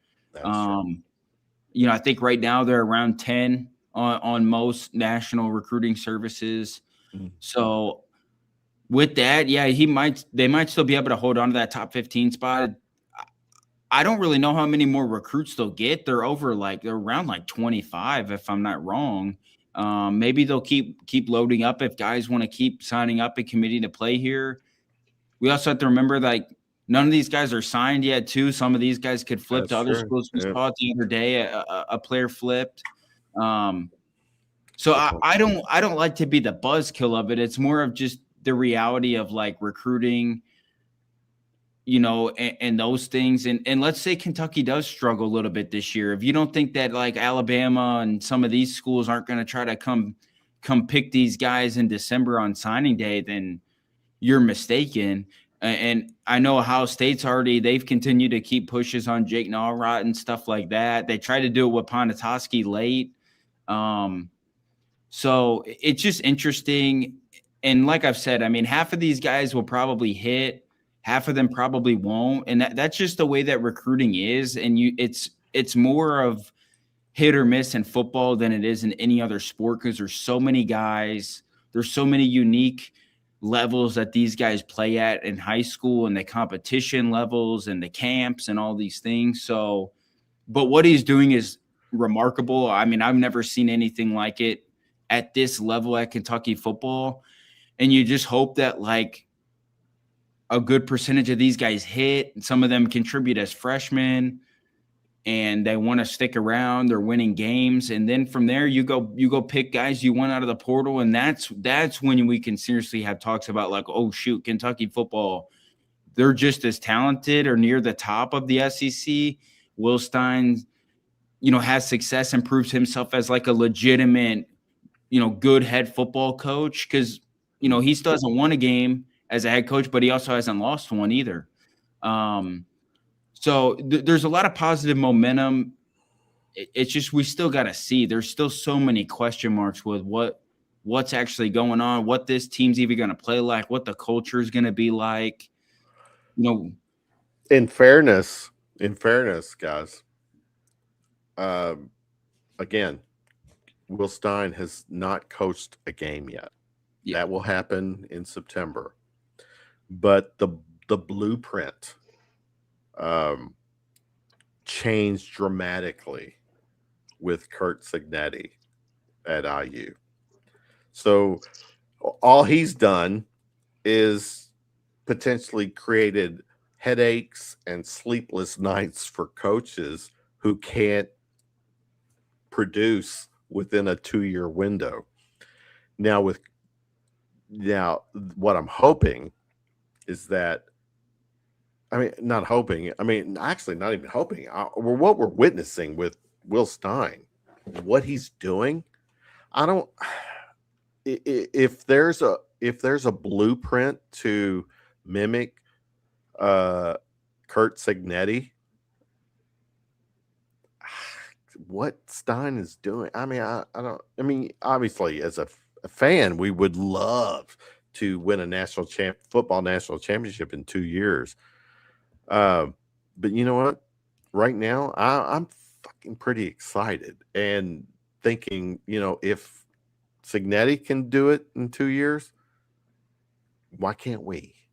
Why not us? The only thing is with that too is that team also was primarily built at JMU, and they came over. Fair, that's fair. And after they had won a champion, right? Didn't they win? They were really, really good, though. Yeah. So that's the only hard part. Like, it's going to be very hard to even think about doing it in 2 years, because Cignetti already had 2 years with those guys for most of them, and then they hit people forget that Mendoza was not very good at Cal, and he just put together an all-time college football season, won the Heisman, #1 pick, but he had to pluck guys from the portal too that came in and were great. They had a starting lineman that started games at Notre Dame that came to Indiana, and he was huge for them last year, and some other stuff. So it's really hard to do. What Indiana did was so impressive, and I know we all want to compare to it, but that was a full-on one. If you can step away from being a Kentucky fan, seriously, it was look remarkable. at what they did. It's one of the greatest in college sports achievements in a 2-year window from a program that you can't literally like sucked all time. They were the all-time suckiest program in college football, right? Yeah. So here you go. Whose off season would you rather have right now? Would you rather have Kentucky's, Florida's, or LSU's? LSU. Really? Wait a minute. Say it again. What was the question? Say that question again. Right. So, whose off season from this point of teams that got rid of their coach? Right. Let's say Kentucky, LSU, and Florida. Whose off season momentum would you like to have right now?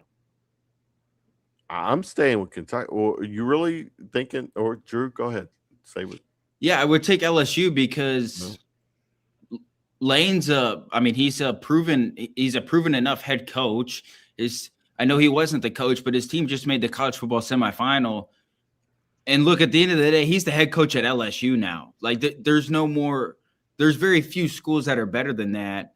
And yeah, I know you're talking about momentum, but the trajectory of the program, I would be shocked if LSU does not get back to being in the top in the sport in year one and moving forward. And I don't think that they had too bad of it an offseason. They got the #1 portal quarterback. We tried to get him, and their receiving core is going to be nasty.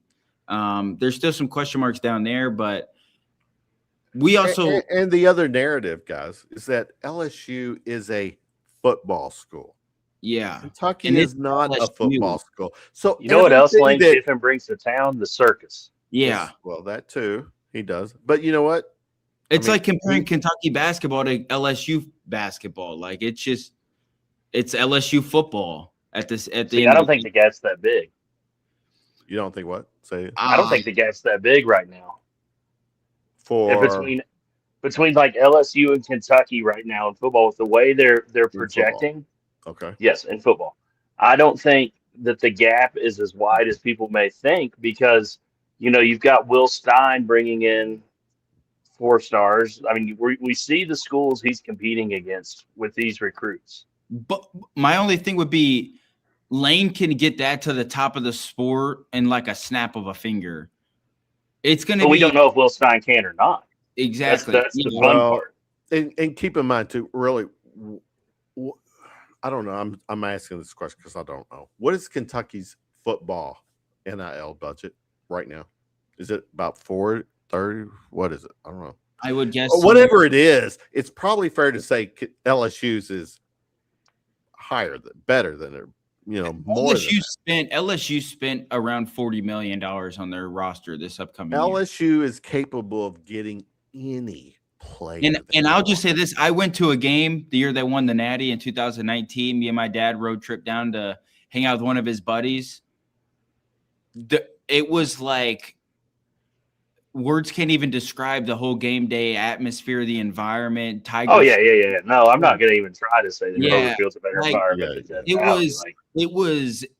It was like magical down there. Like and that's the thing. Like that's when I say Lane Kiffin could snap a finger and LSU is back to good. Absolutely. Lane Kiffin can also snap a finger and it can go bad. And I can tell you that because I am one of the unfortunate souls that's a Raiders fan.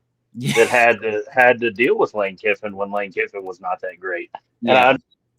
But here's one thing about Lane Kiffin. Seriously, guys, this is a dude. If you're a human being and you're just living life, this is a guy that is literally the epitome of falling forward in life. I mean, good God, every coaching gig that he's got, it's just like, it's like the gods are like somehow maybe he's got something on the gods because the gods keep handing him good things. But he's flipped it around and he's started to do a really good job. He is, though. The era has helped him a lot. Seriously, what he did at Mississippi. Mississippi's that's what we should compare perennial school. We should compare Will Stein in Kentucky to. It's not a premier. It's not a historic, really premier SEC program. Lane Kiffin, a unique individual, a lot of swag, a lot of firepower. Will Stein has some of that in him, some chippiness, some underdog. You bring a incredibly unique play style. That's how you build up some of these programs. Lane Kiffin doesn't have to do any of that at LSU. Like it's LSU here. Here's your what I was talking about with how the way Coach Pope should recruit. It's Kentucky. Here's the check, sign it, and then we go. With Kentucky though, and Will Stein, it's got to be selling on the play style, the underdog mentality, the uniqueness, it's never been done here before.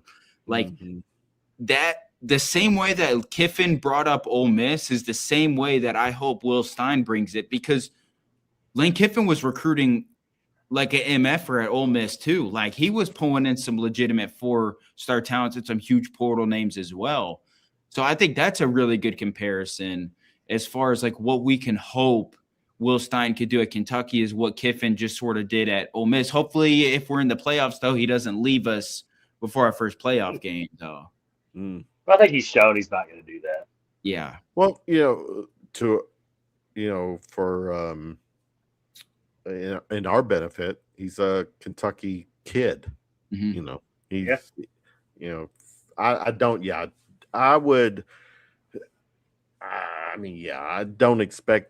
expect him to eventually leave to bigger and brighter, whatever. But he's here for the time being, and I would say at least three years, maybe. Okay. But I'll say this: if he leaves, that means something went right, more than likely. And for me, I'm always horribly wrong. Yeah. We would hope that's because he took our program to such an elite level that and if that happens, I'll never be the guy that completely No. criticizes him. I'll tip my cap and say, hell of a job. Like, go have fun at Alabama or Oregon if Dane Lanning leaves or something like that. Like, if he did something like that, if he brought us some incredible, 9-3 playoff bound team or something, and then decided to go to a bigger school or even go to the NFL, because I kind of worry with him a little bit in the NFL as a young offensive minded guy. Certain teams with certain quarterbacks might want to take a chance at him with the offensive pedigree he has. Or I can take it even to another level, like really big level. He is so good at Kentucky that when the disclosure happens, and for the record, Steven Spielberg disclosure day happens next week. That will break every box office movie record. That movie, for the record. But once disclosure happens, the aliens will want Will Stein to go to another planet and coach their alien team. We need to recruit some aliens. The Monstars. You're right. You're right. All right, good stuff. All right, that was Kentucky football. I mean, this is so exciting. The football program right now. Basketball's exciting too. We're in a good spot. We're in a good spot. Let's pivot. I'm starting to wind this down, guys. We're 2 hours in. Appreciate you. Appreciate people in the chat. Coach Ryan making his debut. One of many, right? You will be back, sir. I'd love to come back all the time. Absolutely. We'll make it happen. Shifting gears to the NBA Finals. Kentucky DNA is part of the NBA Finals, and Kentucky DNA might be dictating the final. Coach Ron, I'll start with you. What are you feeling, thinking? As a Kentucky, I think every Kentucky basketball fans, for the most part, I think, take a little pride whenever there's a big time national game and you see former players playing. And this is what the NBA is offering right now. We got Karl Anthony Towns, we got De'Aaron Fox, Keldon Johnson. Yeah, anybody else on the Knicks? That was it. Okay. But go ahead, Coach Ryan, NBA Finals. So Drew's wanting to laugh at me up there because I picked Spurs in 7, and then you got them going back to New York down 2-0. But you still have a chance.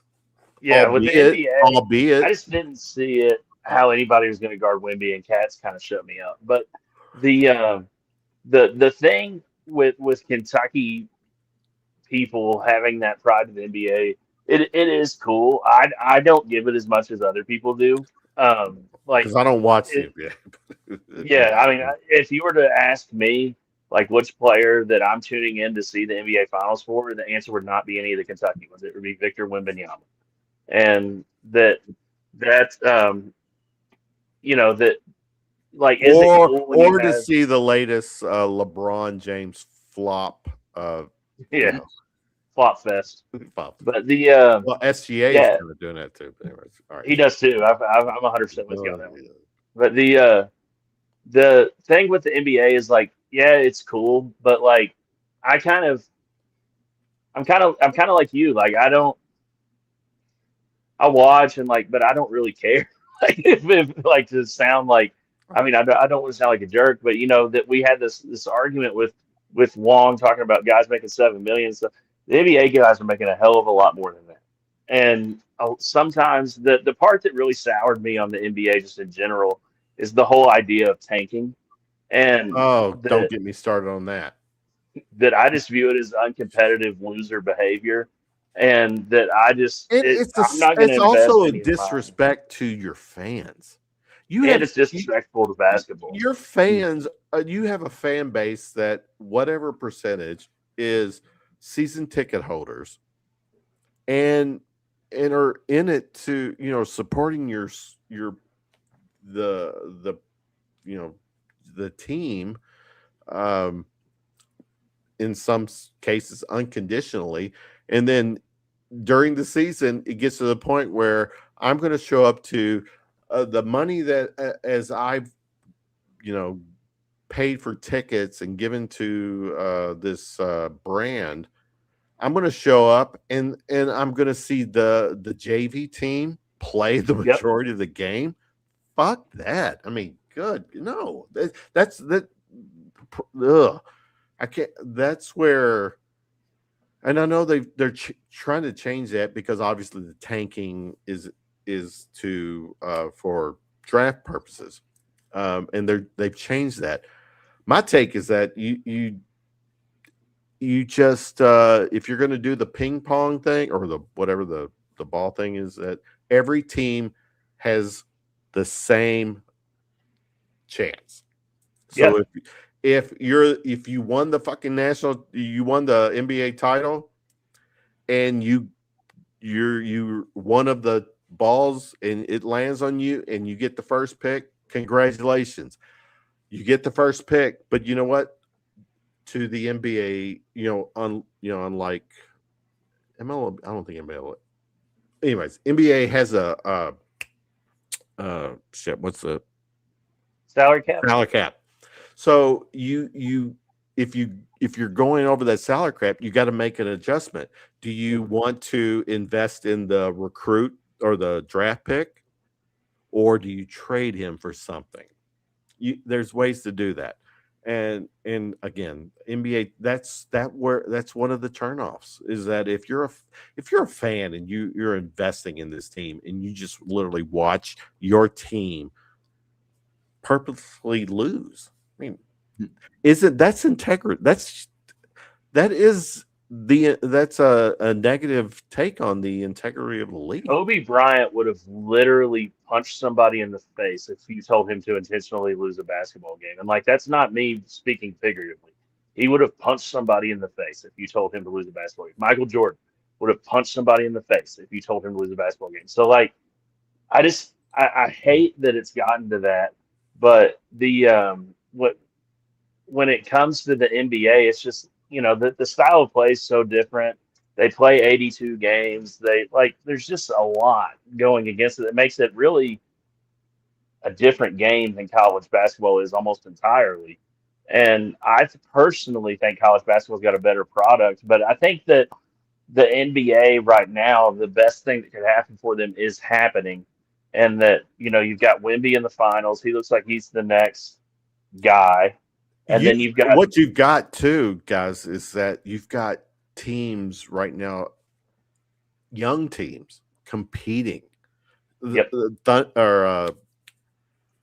Thunder, Spurs, young, very young.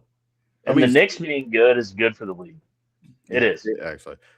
I mean, they tried to cheat when they got Ewing as the number one pick. That was I still think that was set up. Yeah. But they didn't win a championship, right? Did they? No, they didn't win. No, they made the finals. No. What is it? This was the Spurs. That was Reggie, wasn't it? That was a Reggie. But the Spurs and the Knicks actually played an NBA final, I want to say in the 90s. It was 99. 99, okay. It was when Tim Duncan was in his second year. Yeah, okay, gotcha. All right. Which is a funny reason why Patino left to go to the Celtics is because he thought he was going to get Tim Duncan. He did. And then he wound up settling for Mercer, right? Yep. He didn't get Duncan. Who did he get? He had Mercer, Antoine Walker, Paul Pierce. I think that may have been it. He wasn't there very long. No. But you can't. That's why he left Kentucky. That's why he left. You were banking on getting Duncan. But who the hell would turn down being the president and coach of the Boston Celtics? Not me. Nobody with much of a brain. Nobody. All right, guys. Drew, or anything to add with the NBA? No, I'm more of an NBA guy than you guys are probably, but no, it's been a good finals. I called it Knicks in 6. Shout out to the Irish Hammer. We were on the same note there. But it's been a good series. It's probably wraps. The Knicks are good. Cat's balling. He's probably the front runner for Finals MVP right now, so that's pretty cool. Let me pause for you know, the Knicks are up 2-0, 2 road wins. You really don't think this series is going to still get to about 7 games because all the TV, all the money that's still left, all the gambling, all the betting, you don't see. The Spurs can't They're win at losing home. tomorrow night. I can tell you that they're losing tomorrow night. No Who's way. losing? Who's losing? The Knicks. No way.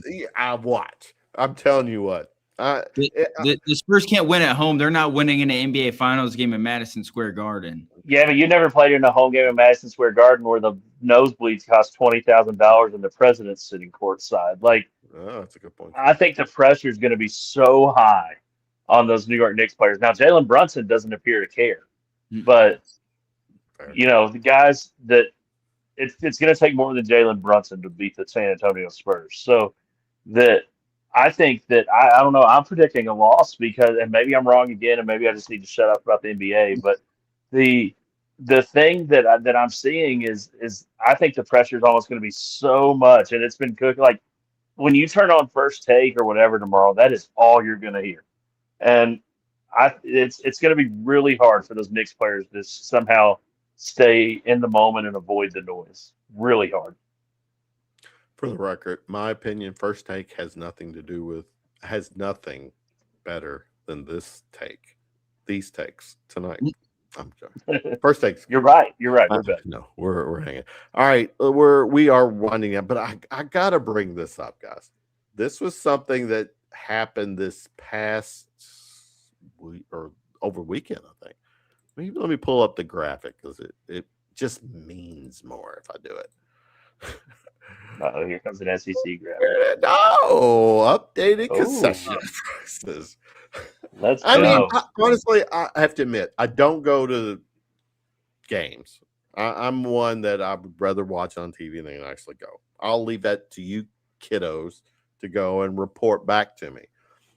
But when I honestly had no idea. When you're seeing these prices, especially a domestic canned beer, they go from 10 to 5. You motherfuckers were charging us $10 for a $5 beer all the time. And then you're just, but what is your take on the updated concession price? No, I'll just go. Field just got 50% louder. Yeah, and better. And better. That's really it. Good on the concession people, whoever came up with that idea. They're gonna make more money off of it. Yeah. The beer tastes way better at $5 than it does at $10 too. So well, you know what beers start happening at $5? Beers start getting chugged at $5. Yeah. That's a good point. Because you want to like, I'm gonna that $10 beer, I'm gonna kind of drink it slow. Now you get 2 beers for the price of one. Yeah, because you want that $10 beer to last a little bit.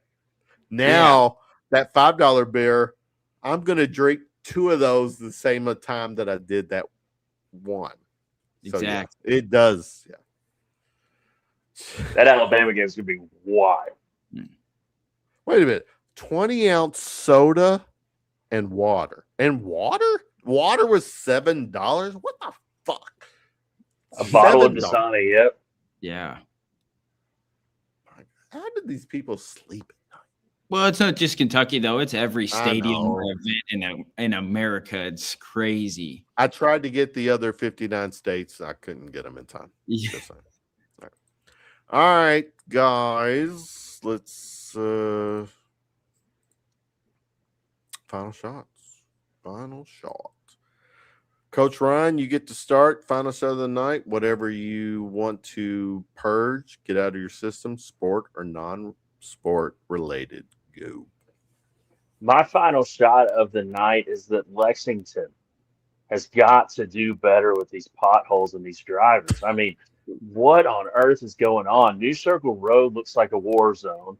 You could move into an apartment in some of these potholes. You have people vouching to be mayor, this, that, and the other. Just fix the damn road. Like, if you can fix the road for me, I'll be happy because I think that's what's causing a lot of these drivers. And I'm really tired of it taking ungodly amounts of time to go from one side of Lexington to another. So if any of Lexington city officials are listening, do better.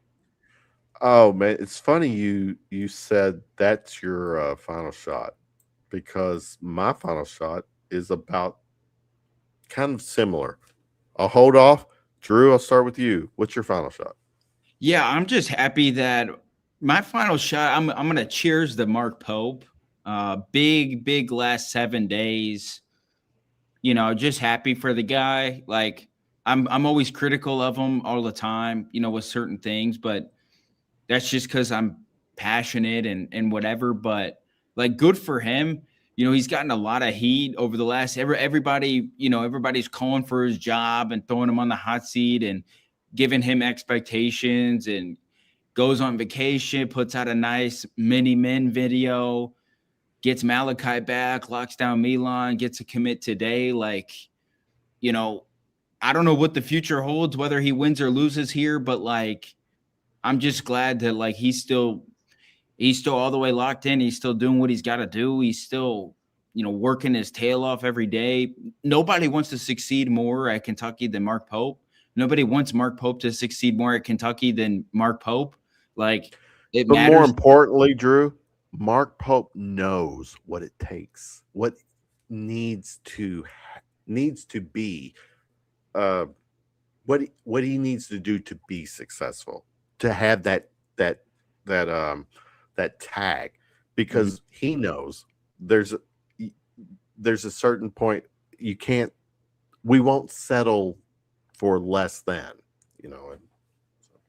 Yeah, but I'm just happy. Like, I'm happy for him. Like, positive momentum. Fan base is now excited again. You know, national people are starting to kind of get there and talk themselves in. There's momentum. He's having fun. He's playing into it. You know, the mini men videos, the vacation pictures, all those things. So like, double face. yeah, the bearded Mark Pope. Like, Yeah. I'm happy for him. I'm happy for the trajectory that Kentucky basketball is on. But I always go back to it. You got to win games. So we'll figure that out in November. But right now, the offseason was a shit show at the beginning.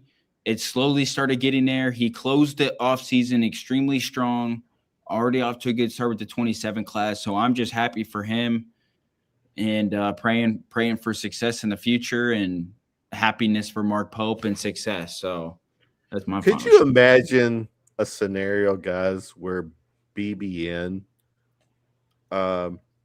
was like 100% happy? We were totally satisfied with basketball, football, everything. Nothing does exist. Bitch and complain about. If that was the case, I probably wouldn't even do these shows, because I can't do a show where everything is through a blue lens. I gotta give the counter, you know, take. But my final shot, guys. I live here in Louisville, and there is a road down by U of L campus. There's a underpass that is deemed the can opener. And what that is that, unfortunately, truck drivers, or just people driving trucks, don't realize the height of the underpass. And literally, it is the can opener, as it's known, is because truck drivers will go through there, and the top of their trucks literally get seared off. So I got to share this. This is where am I? Okay, yeah, check this out, guys. Where you at? Ready? Can you hear it? Oh, do I have the sound? I don't have. Fuck. Wait a minute. Hold on. God damn it. Where's my producer at? Oh, that's me. Hold on. Let me get this. Oh, there it is. Ready? Let me do this again. Hello. Go. Yeah, you're seeing that right. Another victim for the old can opener in Louisville. It's been a problem, especially this week as I-65 shut down for the next 2 months Yesterday alone, can opener claimed 4 victims of semi trucks. The can opener is notorious in Louisville. It's a low clearance overpass. And this is what happens when trucks try to go through. Because of the I-65 closure, many people taking this alternate route, and it doesn't work out. This morning, photog Frank Stamper and I are back in command center here with the setup, showing you some more traffic conditions as part of the closure. Stick with WDRB. We'll have all the info you need. All right, that's enough of that. But yeah, so The can opener. When are we going to get betting odds on how many victims the can opener claims a day? Because I'll bet. Because there's a stretch here in Louisville, or it's Louisville into Indiana, where I-65 is shut down. So a lot of drivers are going to have to make way to navigate. Yeah, so there'll be several more trucks that will get opened up the hard way. All right. I thought we were going to have TB. TB didn't make it, but what was that? The comment? What am I seeing here? As a truck driver, as a truck driver, CBB 1981 says, as a truck driver, the ones doing this only follow a GPS and are non-English.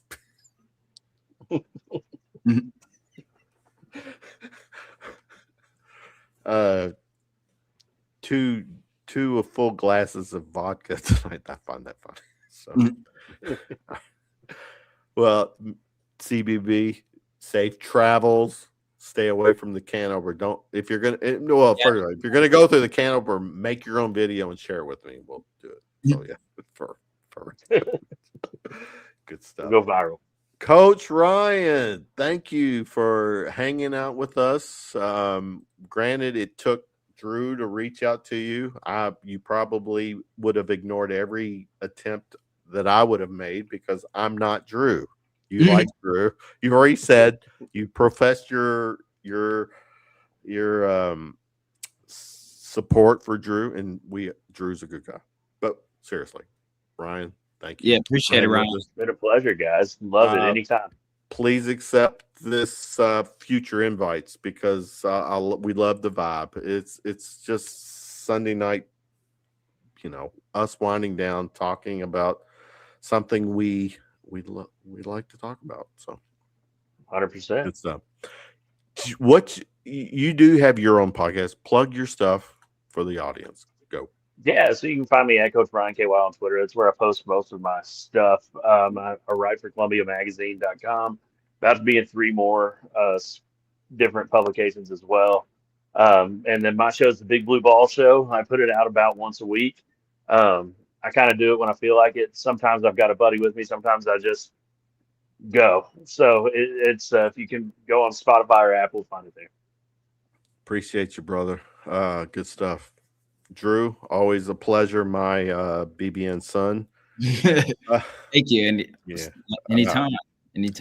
Good stuff. You got Ryan's show this week. Is it a schedule? Ryan's always on what, Wednesday night, or is that you just talking about Rando?